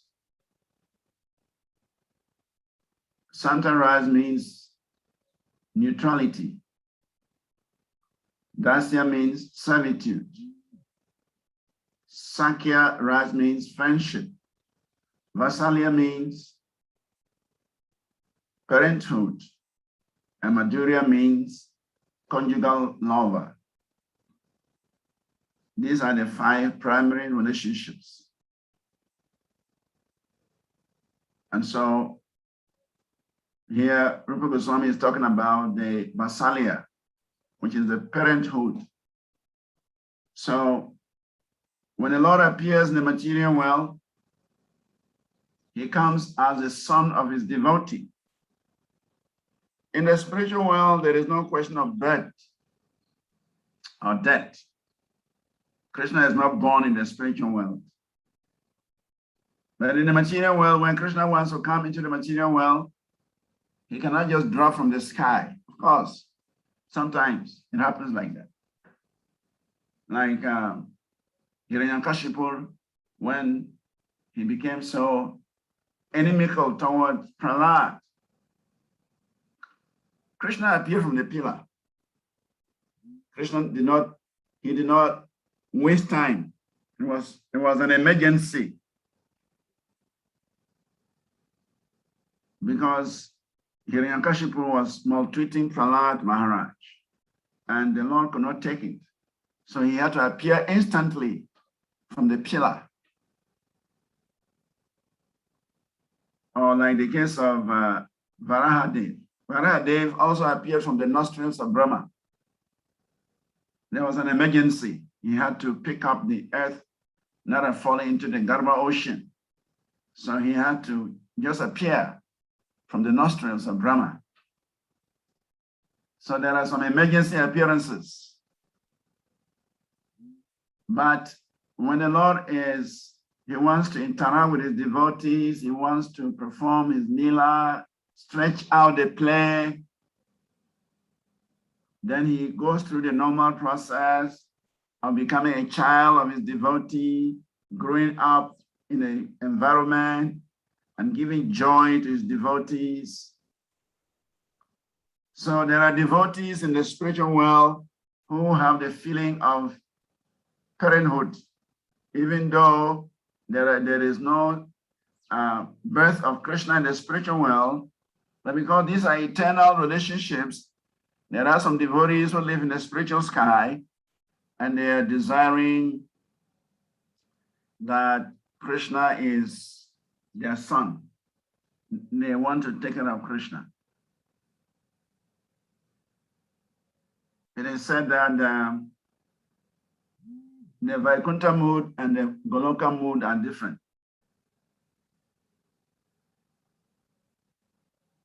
In the Vaikuntha, the devotees, their mood is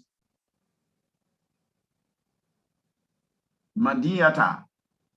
Madhyata means, Krishna, I am yours. Please protect me, please. Please. Now it's the other way around. It's Tadiyata. Tadiyata means, I am your property. Please protect me, please maintain me. Tadiyata. That is the Vaikuntha mood. But in Goloka Vrindavan, the mood is Madhyata. Madhyata means, Krishna, you are mine. And my duty is to protect you, my duty is to provide for you, my duty is to care for you. If I don't do that, you will die. So the mood of the devotees in Vaikuntha is different from the mood of the devotees in Goloka. So the parental relationship is found in Vrindavan, is found in Dwaraka, is found in Ayodhya. Wherever the Lord appears in this world, some devotees from the spiritual sky who have this mood of serving Krishna as parents, as superiors, they first appear there and they facilitate the Lord's appearance. So here is mentioned that the Vrishnis, like Devaki, Vasudev, they are part of the Yadus, the part of the Vrishnis. So there are some devotees who think, they feel that Krishna is their son, they have that bhava. Similarly, in Vrindavan, Nanda Maharaj, Yashoda Mai, they also have that bhava. Similarly, in Ayodhya, we have Dasarat Maharaj, Kakeyi, Koshalya, they also have that bhava. So all these different bhavas are described as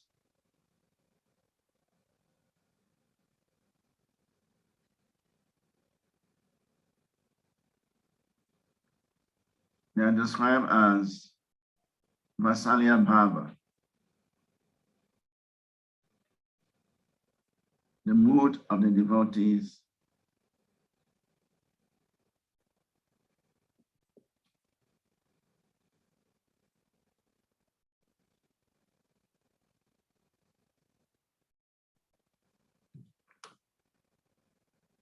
In the parental relationship with Krishna.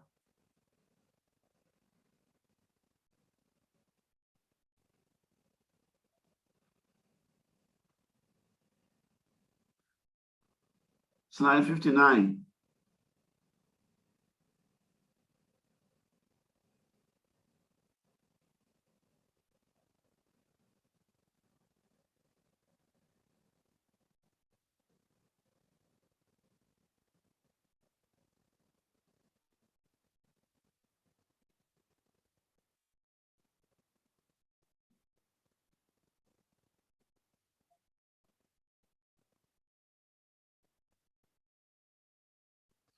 Raganuga devotees follow the footsteps of eternal devotees of the Lord. Persons desiring to follow in the footsteps of such eternal devotees of the Lord are the Vrishnis and the Vrindavan denizens are called Raganuga devotees, which means that they are trying to attain to the perfection of those devotees. These Raganuga devotees do not follow the regulatory principles of devotional service very strictly, but by spontaneous nature, they become attracted to some of the eternal devotees, such as Nanda or Yashoda, and they try to follow in their footsteps spontaneously. There is a gradual development of the ambition to become like a particular devotee, and this activity is called Raganuga. So persons desiring to follow the footsteps of such eternal devotees of the Lord as the Vrishnis and the Brajavasis, they are called Raganugas. In the beginning, we're talking about Raganuga and Ragadmika. Raganuga devotees, they have attained perfection, but they are not on the platform of Ragadmika. Ragadmika are the devotees like the denizens of Vrindavan, denizens of Goloka. They are the perfected beings. And so the Raganuga, they follow the footsteps of the Ragamika in order to also become Ragamika devotees. So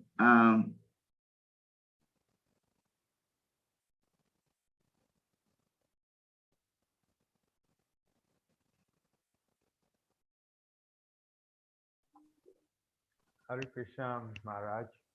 Hare Krishna.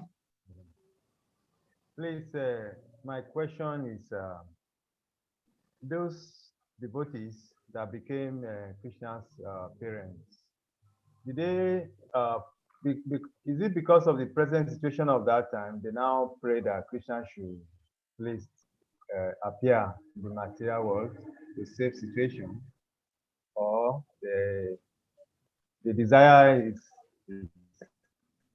different from that? Well, from scripture, we understand that when Mother Bhumi was distressed due to the demonic activities of the demonic kings, then she went to complain to Lord Brahma. And Lord Brahma, taking the leading demigods, they went to the milk ocean and they prayed to Shrodakashai Vishnu. And Shrodakashai Vishnu received their prayers and responded, saying that soon the Lord would appear. So there are different missions of the Lord. But when the Lord wants to come into the material world, then those devotees who are having this bhava of Vasalya, parenthood, they have to appear in the world to facilitate Krishna's coming. So it is not that they are desiring for the Lord to come into the material world, no. But they only come to render service to the Lord in the capacity of parents. But the Lord has his program. He has different programs, different missions to execute. And according to that time schedule, the Lord comes. Actually, the coming of the Lord in the material world is already scheduled. Say one day in the life of Lord Brahma, Krishna comes. So it's already scheduled. But then before the Lord comes, those devotees who are serving the Lord, or who have the bhava, who have the feeling, as parents of Krishna, they have to appear in the world to facilitate that. Because there are also some devotees of this material world when they come to the stage of perfection, they may also desire to become parents of Krishna. And so Krishna can also use them in the material world to facilitate his coming. So the point is, it is not the desire of these devotees that Krishna should come into the material world so that they can become mothers or fathers. They may have the desire to become the servant, to serve Krishna as father and mother. May Krishna already have his program for coming into the material creation. And so these devotees who are desiring to serve Krishna in the capacity of parents, Krishna gives them the opportunity on different planets, in different universes, like that, because they have that desire. But the coming of Krishna is already programmed. His missions are already programmed. What he has to do in different universes, on different planets, is already programmed. And Krishna is just kind of following that program. But the devotees facilitate his coming. Those who will join him in a particular universe, in a particular planet, they are already there. And so they come like an entourage of the president. Before the president travels to a particular location, he identifies the number of people, his associates, who will go ahead of him and who will follow him, and those who will follow from behind. It's a whole arrangement. We are just imitating. We are just imitating Krishna. Before Krishna comes into the material world, there is an advance party. And when Krishna descends, he descends with some other people, other servants. And after Krishna descended, some more servants will come. But all is just to assist the Lord in the execution of his mission. Like Chaitanya Mahaprabhu, Advaita Acharya had to come first, Madhavendra Puri had to come first, Ishwara Puri had to come first, Haridas Thakur, Lord Nityananda, they have to come first. Then the Lord appeared. And after he appeared, many other devotees also appeared. But the mission of the Lord is already there. Lord Chaitanya had to come because he wanted to experience the bhava of Srimati Radharani. So the reason, the mission, the purpose for the Lord's coming is already there. And then different devotees simply facilitate his coming. Thank you, Prabhu. Thank you, Maharaj. Yeah, Hare Krishna. So go to the next slide.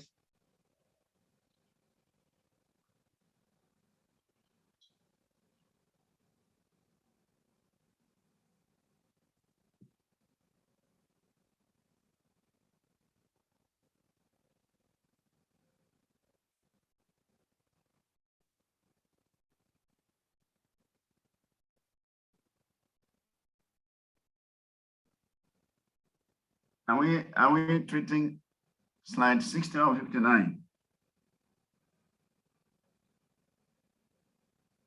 Which slide are we? Is it 60? Okay, yeah, 59 here. Raganura devotees follow the footsteps of eternal devotees of the Lord. Person desiring to follow in the footsteps of such eternal devotees of the Lord are the Vrishnis and Vrindavan denizens. I think we read this already. Yeah, we are supposed to be doing 60, Maharaj. Okay. Sorry. Then let's move to 60.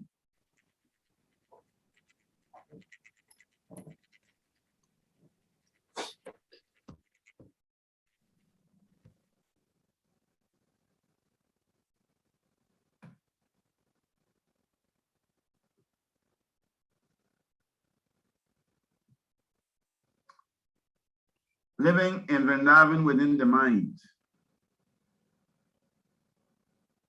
When one is actually liberated from material contamination, he can always remember an eternal devotee in Vrindavan in order to love Krishna in the same capacity. And developing such an aptitude, one will always live in Vrindavan, even within his mind.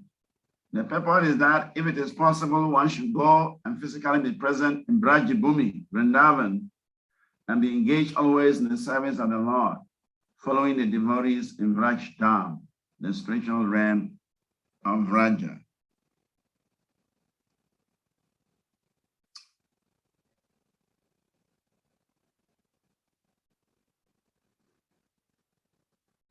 In the Chaitanya Charitamrita is mentioned, Vraja Vasi Lokera, Krishna Sahaja Priti. Gopalera Sahaja Priti, Vraja Vasi Prati. That the ideal place to execute Krishna consciousness is Brajabhumi of Vrindavan, where the people are naturally inclined to love Krishna, and Krishna is naturally inclined to love them.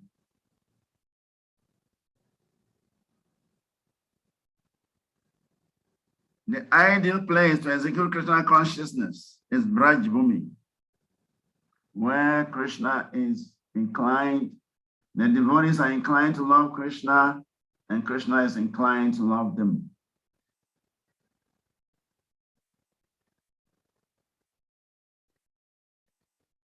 Prabhupada said that what one can achieve in 2 days in Vrindavan, in terms of cultivating Krishna consciousness, cannot be achieved in the Western world in several years. Just by living in Vrindavan for 2 days, the elevation in Krishna consciousness cannot be compared to the elevation in the Western world. So in other words, Vrindavan is such a potent place, such a special place, that one can easily become Krishna conscious. And in fact, everywhere in Vrindavan, the mantra is Radhe Radhe, Jai Radhe. Everybody is chanting Radharani's name. Because Srimati Radharani is the Vrindavaneshwari. She's the queen of Vrindavan. It is said that once Krishna disappeared from the rasa dance, and the devotees were searching for him, the gopis were searching for him everywhere they can find him. And all of a sudden, Krishna reappeared. So when Krishna reappeared, Srimati Radharani requested 3 boons from Krishna. He said, "My dear Lord, I want 3 wishes fulfilled. I want 3 boons from you, please." And Krishna said, "What are those boons?" He says, "Promise me that you will always stay in Vrindavan. And even though you'll be visible to the devotees, you remain invisible to the non-devotees. So please remain in Vrindavan, become visible to the devotees, but do not become visible to the non-devotees." That's the first wish of Srimati Radharani. And Krishna said, "All right, tatastu." Then the second wish he said, "Please never disappoint the devotees who reside in Vraja, hoping to attain the shelter of your lotus feet, and who are surviving simply by loving you. Please never disappoint them." And Krishna said, "Tatastu." And then the last wish is that please constantly shower your blessings, shower your mercy upon these devotees who live in Vrindavan. Give them the mercy, give them your mercy, and give them full shelter under your lotus feet. And Krishna says, Tatastu. So therefore, the wishes of Srimati Radharani, or the boons Srimati Radharani received from Krishna, makes Vrindavan the most ideal place for the execution of Krishna consciousness. And therefore, even to think of Vrindavan in the mind is wonderful. Actually, Prabhupada says that if we can physically go to Vrindavan for a visit to experience Vrindavan, that is wonderful. But if we cannot, then we should think of Vrindavan.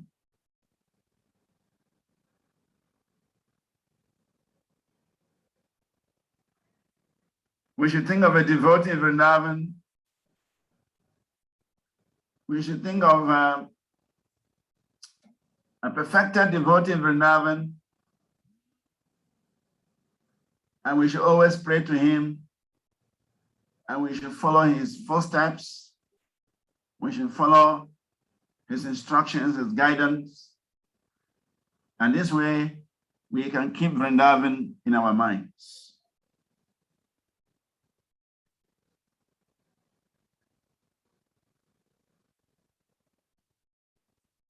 So next slide, 61. So one must think of Vrindavan. One must remember Vrindavan. One must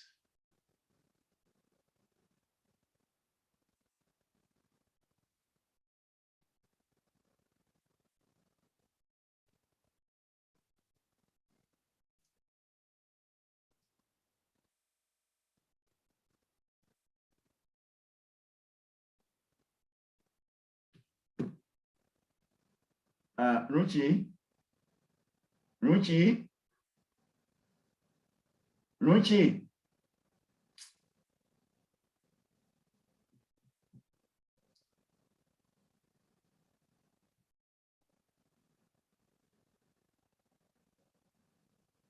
next slide.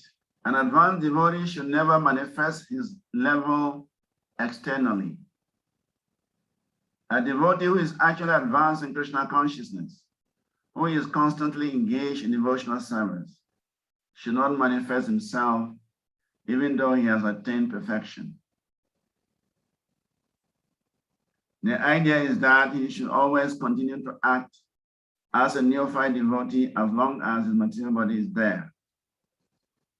Activities in devotional service under regulatory principles must be followed, even by the pure devotees.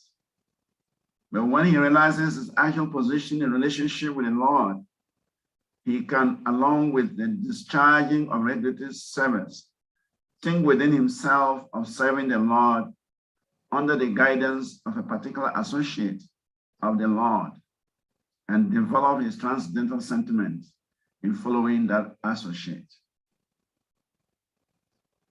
So one should not display his advancement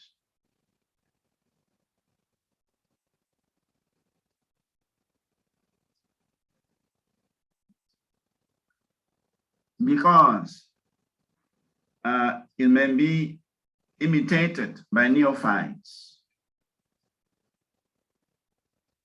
If one displays his level of Krishna consciousness before neophyte devotees,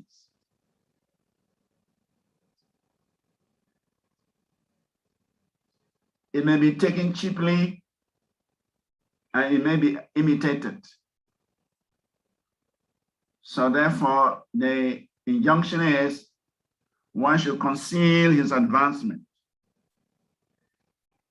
It says one should conceal his mantra, one should conceal his Istadev, one should even conceal his guru. The scripture says like that.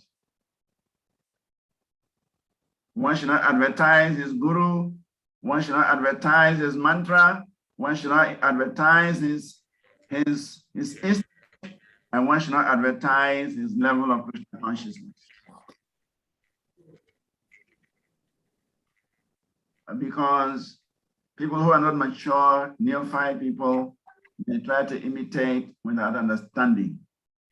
So one should conceal his advancement so that he does not mislead others. So for an advanced devotee, he does not manifest his advancement outside. Of course, for the great devotees like Srila Prabhupada, sometimes he could not control his ecstasy. Sometimes it is said that Prabhupada will look at the deities and he was just shedding tears. And devotees will see. Sometimes Prabhupada will chant Jai Radha Madhava. It is said in Atlanta, Georgia, in America, Prabhupada sat on the Vyasa and he was chanting just Jai Radha Madhava. He fell into trance. He fell into trance. He stopped chanting, his eyes closed. And the whole place was quiet. Devotees didn't know what to do.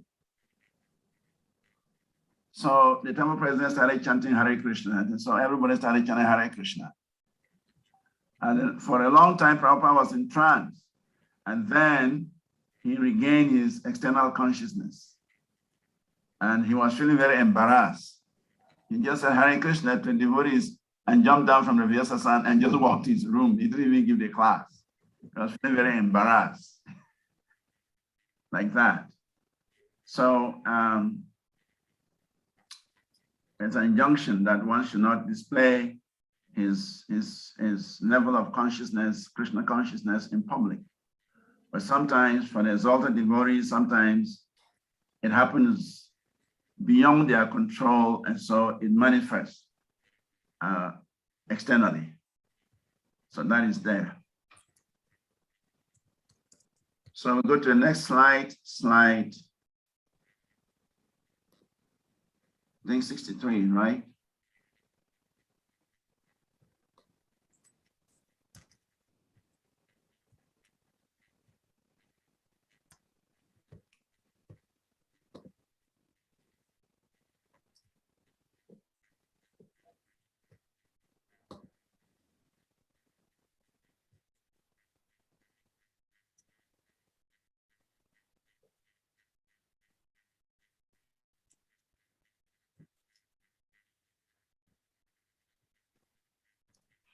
Slide 62. That's 62, okay. 62.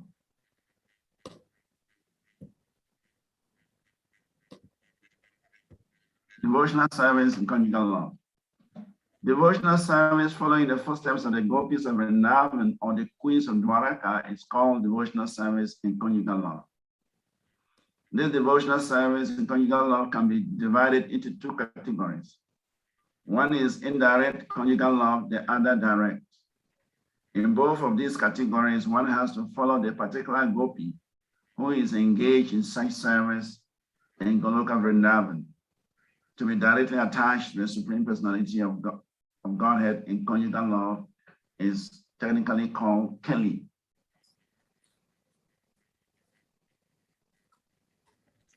So,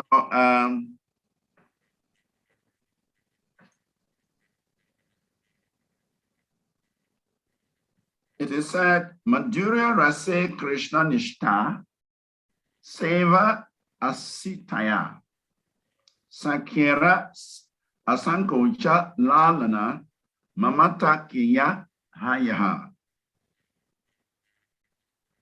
On the platform of conjugal love, attachment for Krishna, rendering service unto him, the relaxed feelings of fraternity and the feelings of maintenance all increase in intimacy.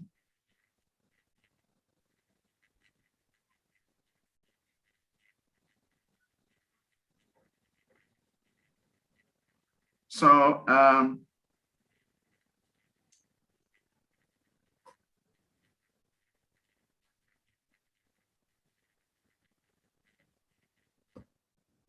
So conjugal love is the topmost, actually.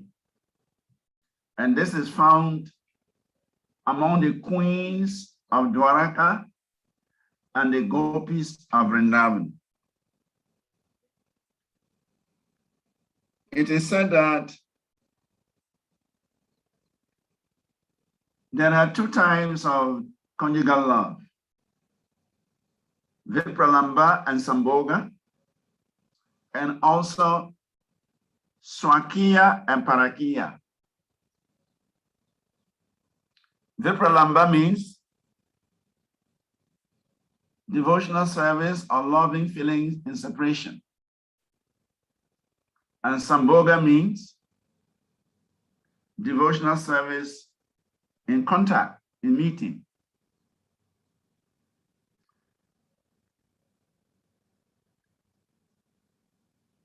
Parakiyas bhava means friendship. The gopis of Vrindavan, they are related to Krishna in Parakiya. They are not actually married queens. They are girlfriends. But that is considered the topmost. In the material world, keeping girlfriends is abominable. In a divine culture, in a moral culture, keeping girlfriends is immoral. But in the spiritual culture, in the divine world, Parakiya, the girlfriends of Krishna, the gopis, are considered the topmost lovers, the topmost servants of the Lord. So that is why we have to understand material things are different from spiritual things.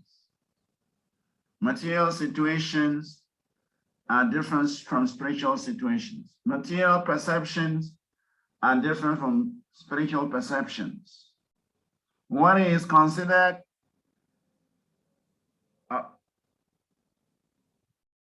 wonderful in the material world is not acceptable in the spiritual world. Actually, Bhakti Siddhanta Saraswati Thakur says that whatever is considered very low in the material world is considered very high in the spiritual world. And whatever is considered very high in the spiritual world is considered very low in the material world. Because the material world is simply a reflection, perverted reflection of the spiritual sky. So this Parakiya Bhava, the love of unmarried girls with Krishna, is considered the topmost in the spiritual world. But the same activity in the material world is condemned. In a civilized society, is condemned.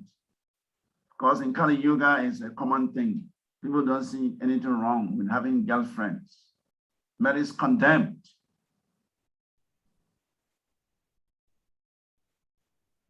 So, conjugal love is the topmost relationship, and there are two categories.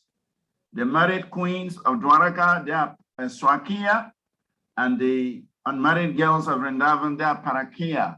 And of the two, the Parakiya are considered the topmost.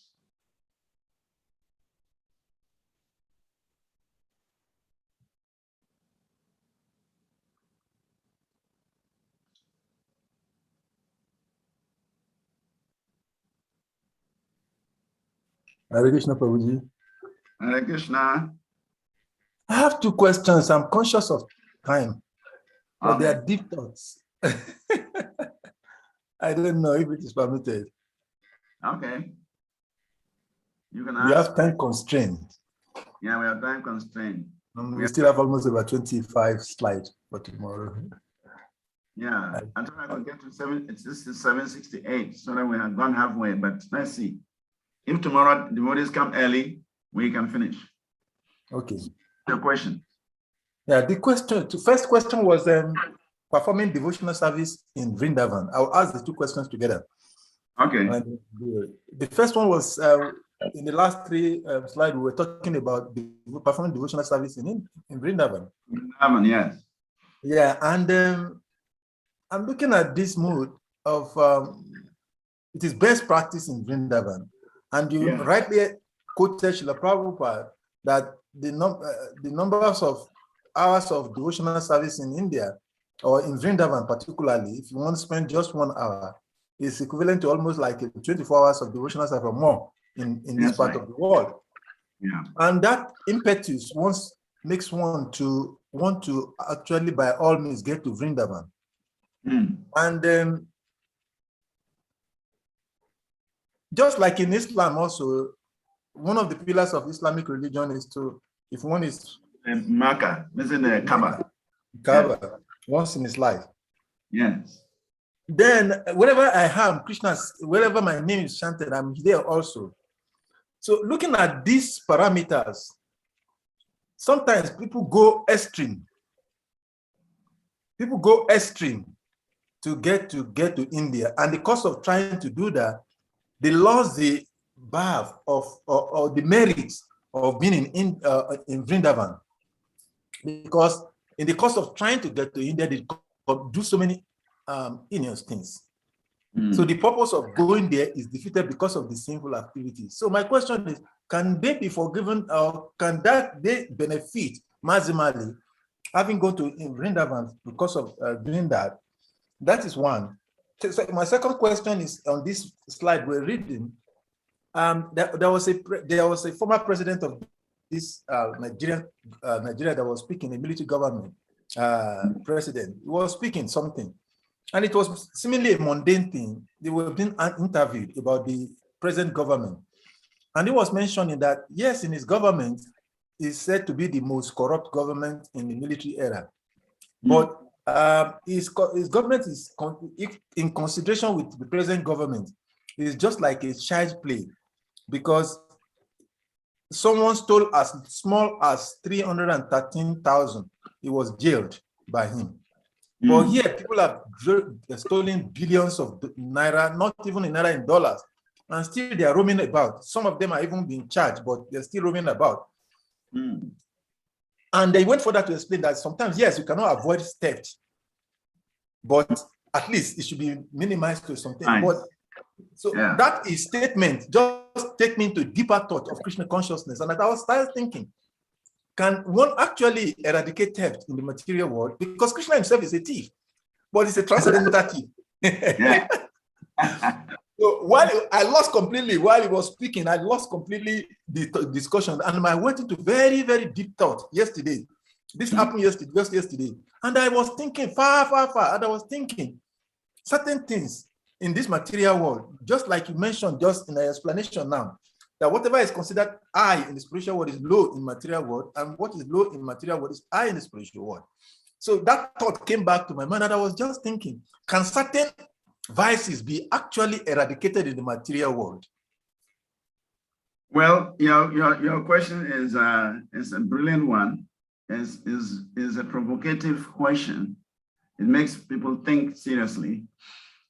Yeah, but just as I said, Bhakti Siddhanta Saraswati, he made a statement that what is very, very high in the spiritual world is seen here as very low.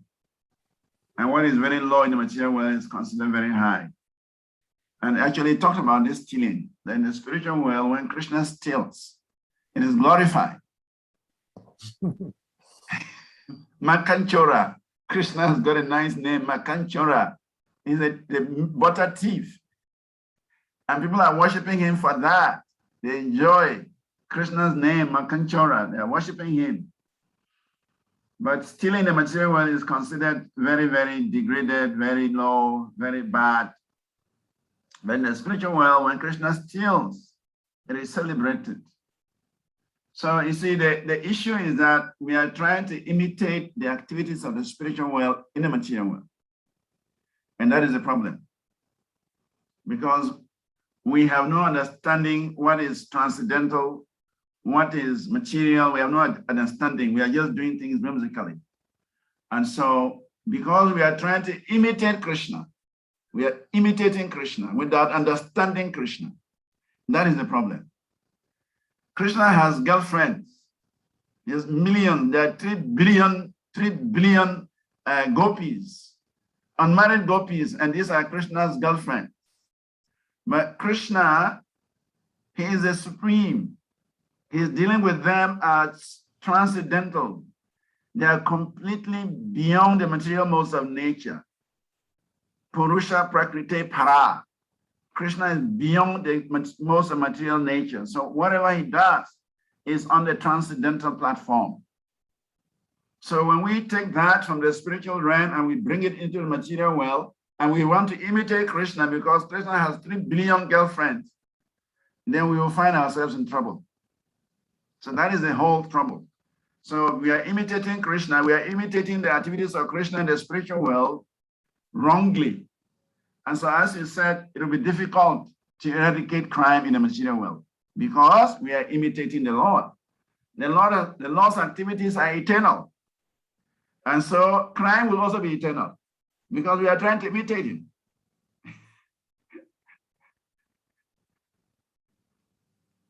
So that is there with your second question. For the first question, you seem to have lost track. What is the about Vrindavan? Performing devotional service. Yeah, Vrindavan, yes, thank you. Going to Vrindavan is very important. Srila Prabhupada says, in a lifetime, a devotee must try to visit the land of Vrindavan. Just by stepping there is enough to arouse certain feelings of bhakti in your heart. And it's true. Vrindavan, when you get there, of course, these days it has become so commercialized. It has become so commercialized. But if you go to places like Govardhan, you go to certain areas where there is not much commercial activity, you can feel the presence of Krishna. You can feel the presence.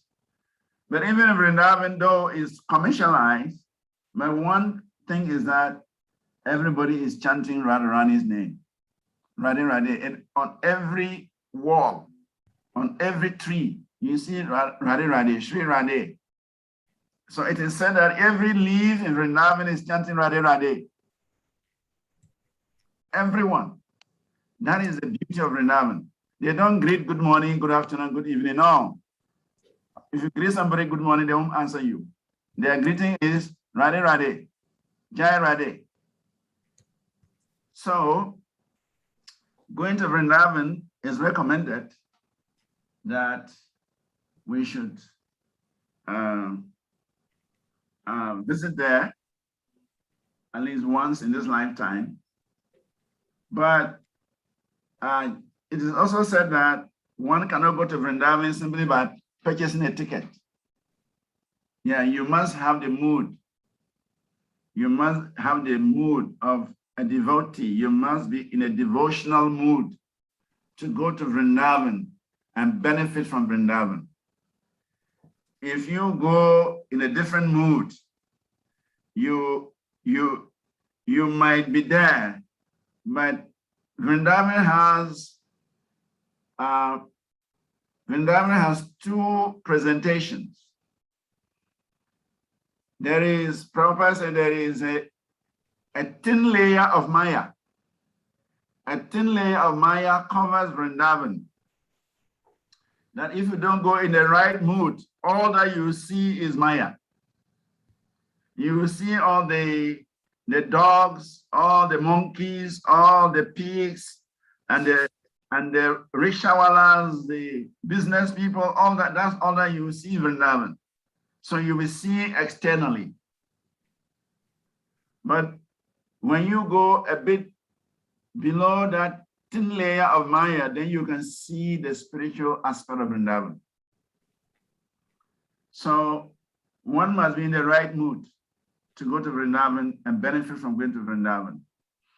So I would say that one should not endeavor to go to Vrindavan.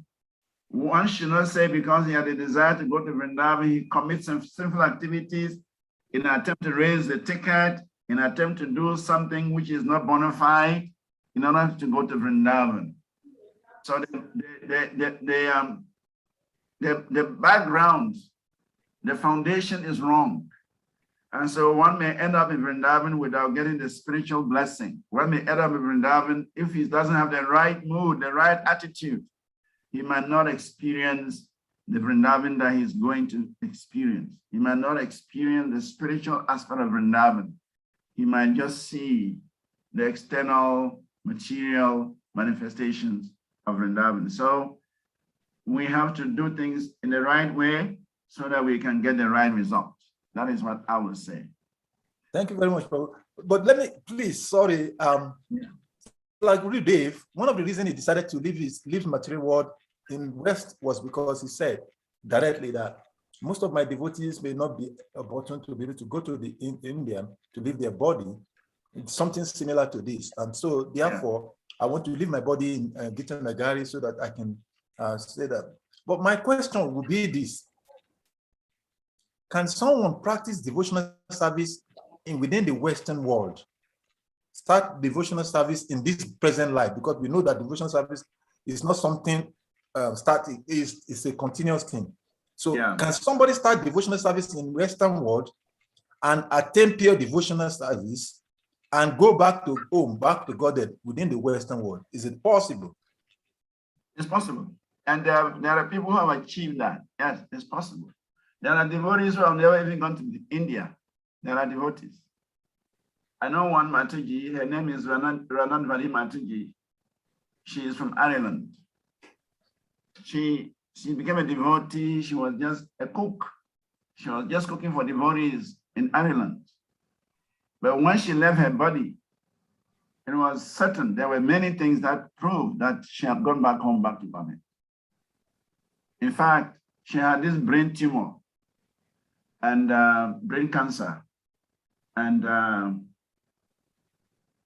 she went into coma a number of times before she finally left her body. And so in one of her comatose, she was with Radharani. Radharani came to take her into a very big kitchen and was instructing her how to cook for Krishna. Wow. Yeah. And so when she came back to consciousness, everybody could see this woman was blissful. It was obvious that she has got some divine experience. And then she started telling the husband that, my dear husband, when I leave my body, promise me you will not marry again. You will take sannyas and preach. This Krishna consciousness is so essential. It's so important. What the experience he got, she realized that we need to distribute this knowledge extensively so everybody can get a chance. So he was begging the husband that when I leave my body, I'm going to leave definitely. I don't want you to get involved in sense gratification again. Take sannyas and preach Krishna consciousness very, very nicely. That will be your service to me if you think of me. And the husband promised that, okay, my dear wife, if that would please you, when you leave, I will take sannyas. And he did. He did. So, and then the night she left, they were rotating devotees, different devotees were staying with her in her room. So it so happened that the night she was leaving, it was her husband's turn to stay with her in the room. So she left in the night. So the husband was, and then if you are going to be with her, you cannot sleep because she wants to turn to this way. Sometimes she wants to turn that way. She wants to put the leg this way. She wants to put the hand this way. So you have to be attentive to take care of her. So you have to be alert. So the husband was on duty and they rotate every day. Then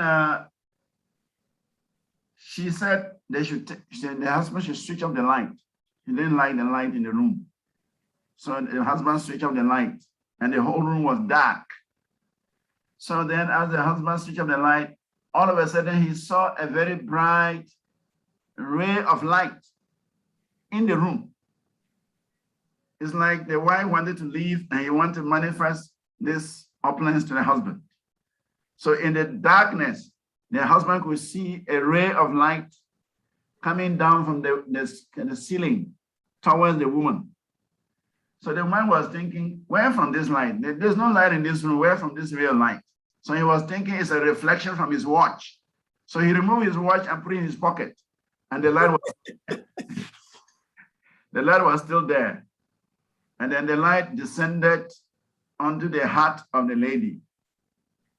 It stayed there for a while. And the light started to move back. And when the light was gone, the woman just stretched and she breathed her last. Oh, the house, the own light. So the wife told her that she was going back home, back to Godhead. Radharani has already given the signal. But this woman has never gone to India. She was not even a preacher. She was not even a sannyasi. She was just a housewife. But she was so loyal to her service. They said since she joined as a devotee, she was always cooking for devotees. Finish. That's the service she rendered until she became sick. Just cooking for devotees in the kitchen. That's all that she did. Jai. Ribo. Hare Krishna. So the process is very powerful. It's very powerful. If we do it very sincerely, Krishna is watching and Krishna will. And there are many other devotees who also left their bodies in the Western world and they went back home. And that's what Bhakti Tita Maharaj demonstrated. His godmothers were begging him he should come to India so they can make a big samadhi for him and all that. Maharaj said no, that he wants to demonstrate that dying in the West is as good as dying in the East, dying in India. And that's what he established. So I think we'll end here. Thank you very much. A message. So we can live in Vrindavan within our mind, according to slide. Yeah, that's right. We can live in Vrindavan within the mind. That's true. Within the mind. That's exactly. Yes. Hare Krishna Maharaj. Hare Krishna, Prabhuji. Please, there is a proposition there. Somebody suggests that if you can start tomorrow at 7. Yeah, 7 o'clock is okay. Time. It's just that as a pujari, it's a little bit early for me, but I can adapt, no problem. I just have to cut my hours by 30 minutes. Okay. All right. So that we can finish this. That will be 8 o'clock local time. I'll try. Yeah. Okay, Prabhu. Thank you. And also somebody to inform Kusha Prabhu that tomorrow we start at 7. Yes, okay. It's very important because like time nobody don't inform him. Yeah, he was complaining about. He teach me seriously that if it is not my right, I'll get the information. I'll contact him. I'll contact him and let him know. So much. Okay. So we'll end here, and tomorrow we'll conclude. Thank you very much. Please, everybody, try to be on time. 7 o'clock for me. 7 o'clock, I will start. If it's only one student, I will start. 7 o'clock. Thank you very much. Yeah, Shri Prabhupada.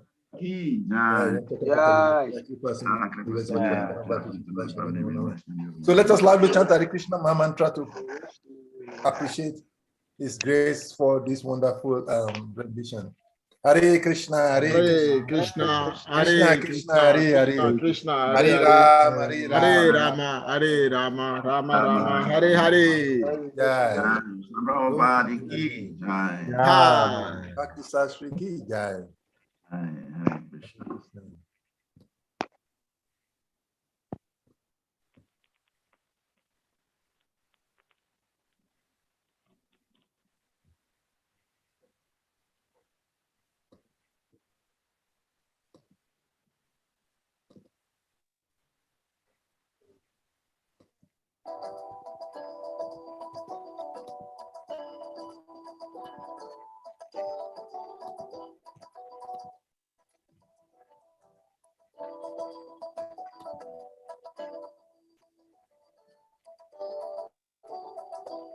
Bhakti karam priya charu karam natana kanana garada chakulam कुलकामिनि मानसलास्यकरं प्रणमामि शशीसुतगौरवरं निजभक्तिकरं प्रियचारुतरं नटनर्तननादरनाट्यकुलं कुलकामिनि मानसलास्यकरं प्रणमामि शशीसुतगौरवरम्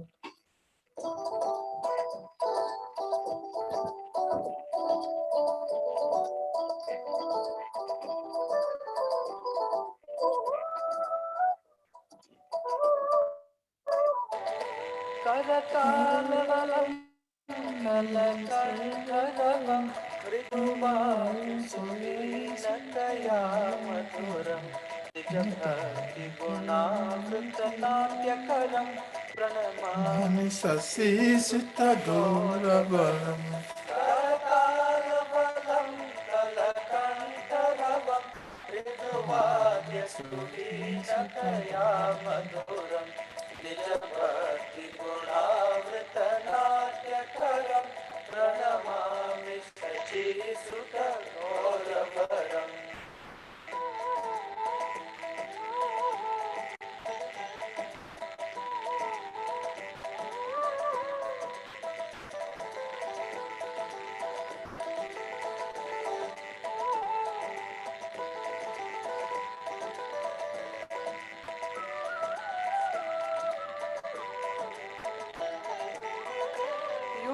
युगधर्मयुतं पूर्णनन्दसुतं धरणेषु चित्रं भवभावचितं तनुज्ञानचितं निजवासयुतं प्रणमामि शचीसुत गौरवरं युगधर्मयुतं पूर्णनन्दसुतं धरणेषु चित्रं भवभावचितं तनुधानचितं निजवासयुतं प्रणमामि शचीसुत गौरवरम्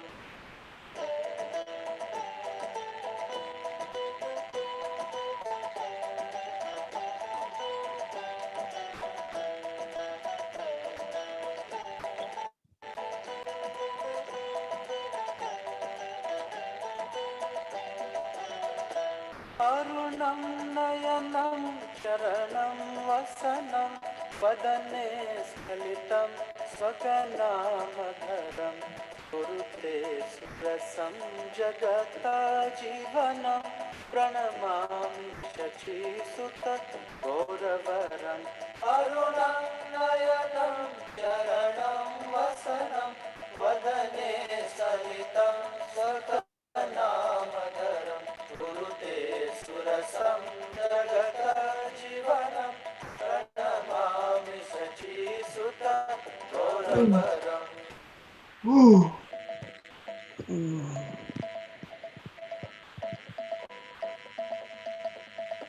नवगौरवरं नवपुष्पस्तरं नवभावधरं नवलस्य परं नवगौरवरं नवपुष्पसरं नवभावधरं नवलस्य परं नवहास्यकरं नवहेमवरं प्रणमामि शचीसुतगौरवरं नवहास्यकरं नवहेमवरं प्रणमामि शचीसुतगौरवरं प्रणमामि शचीसुत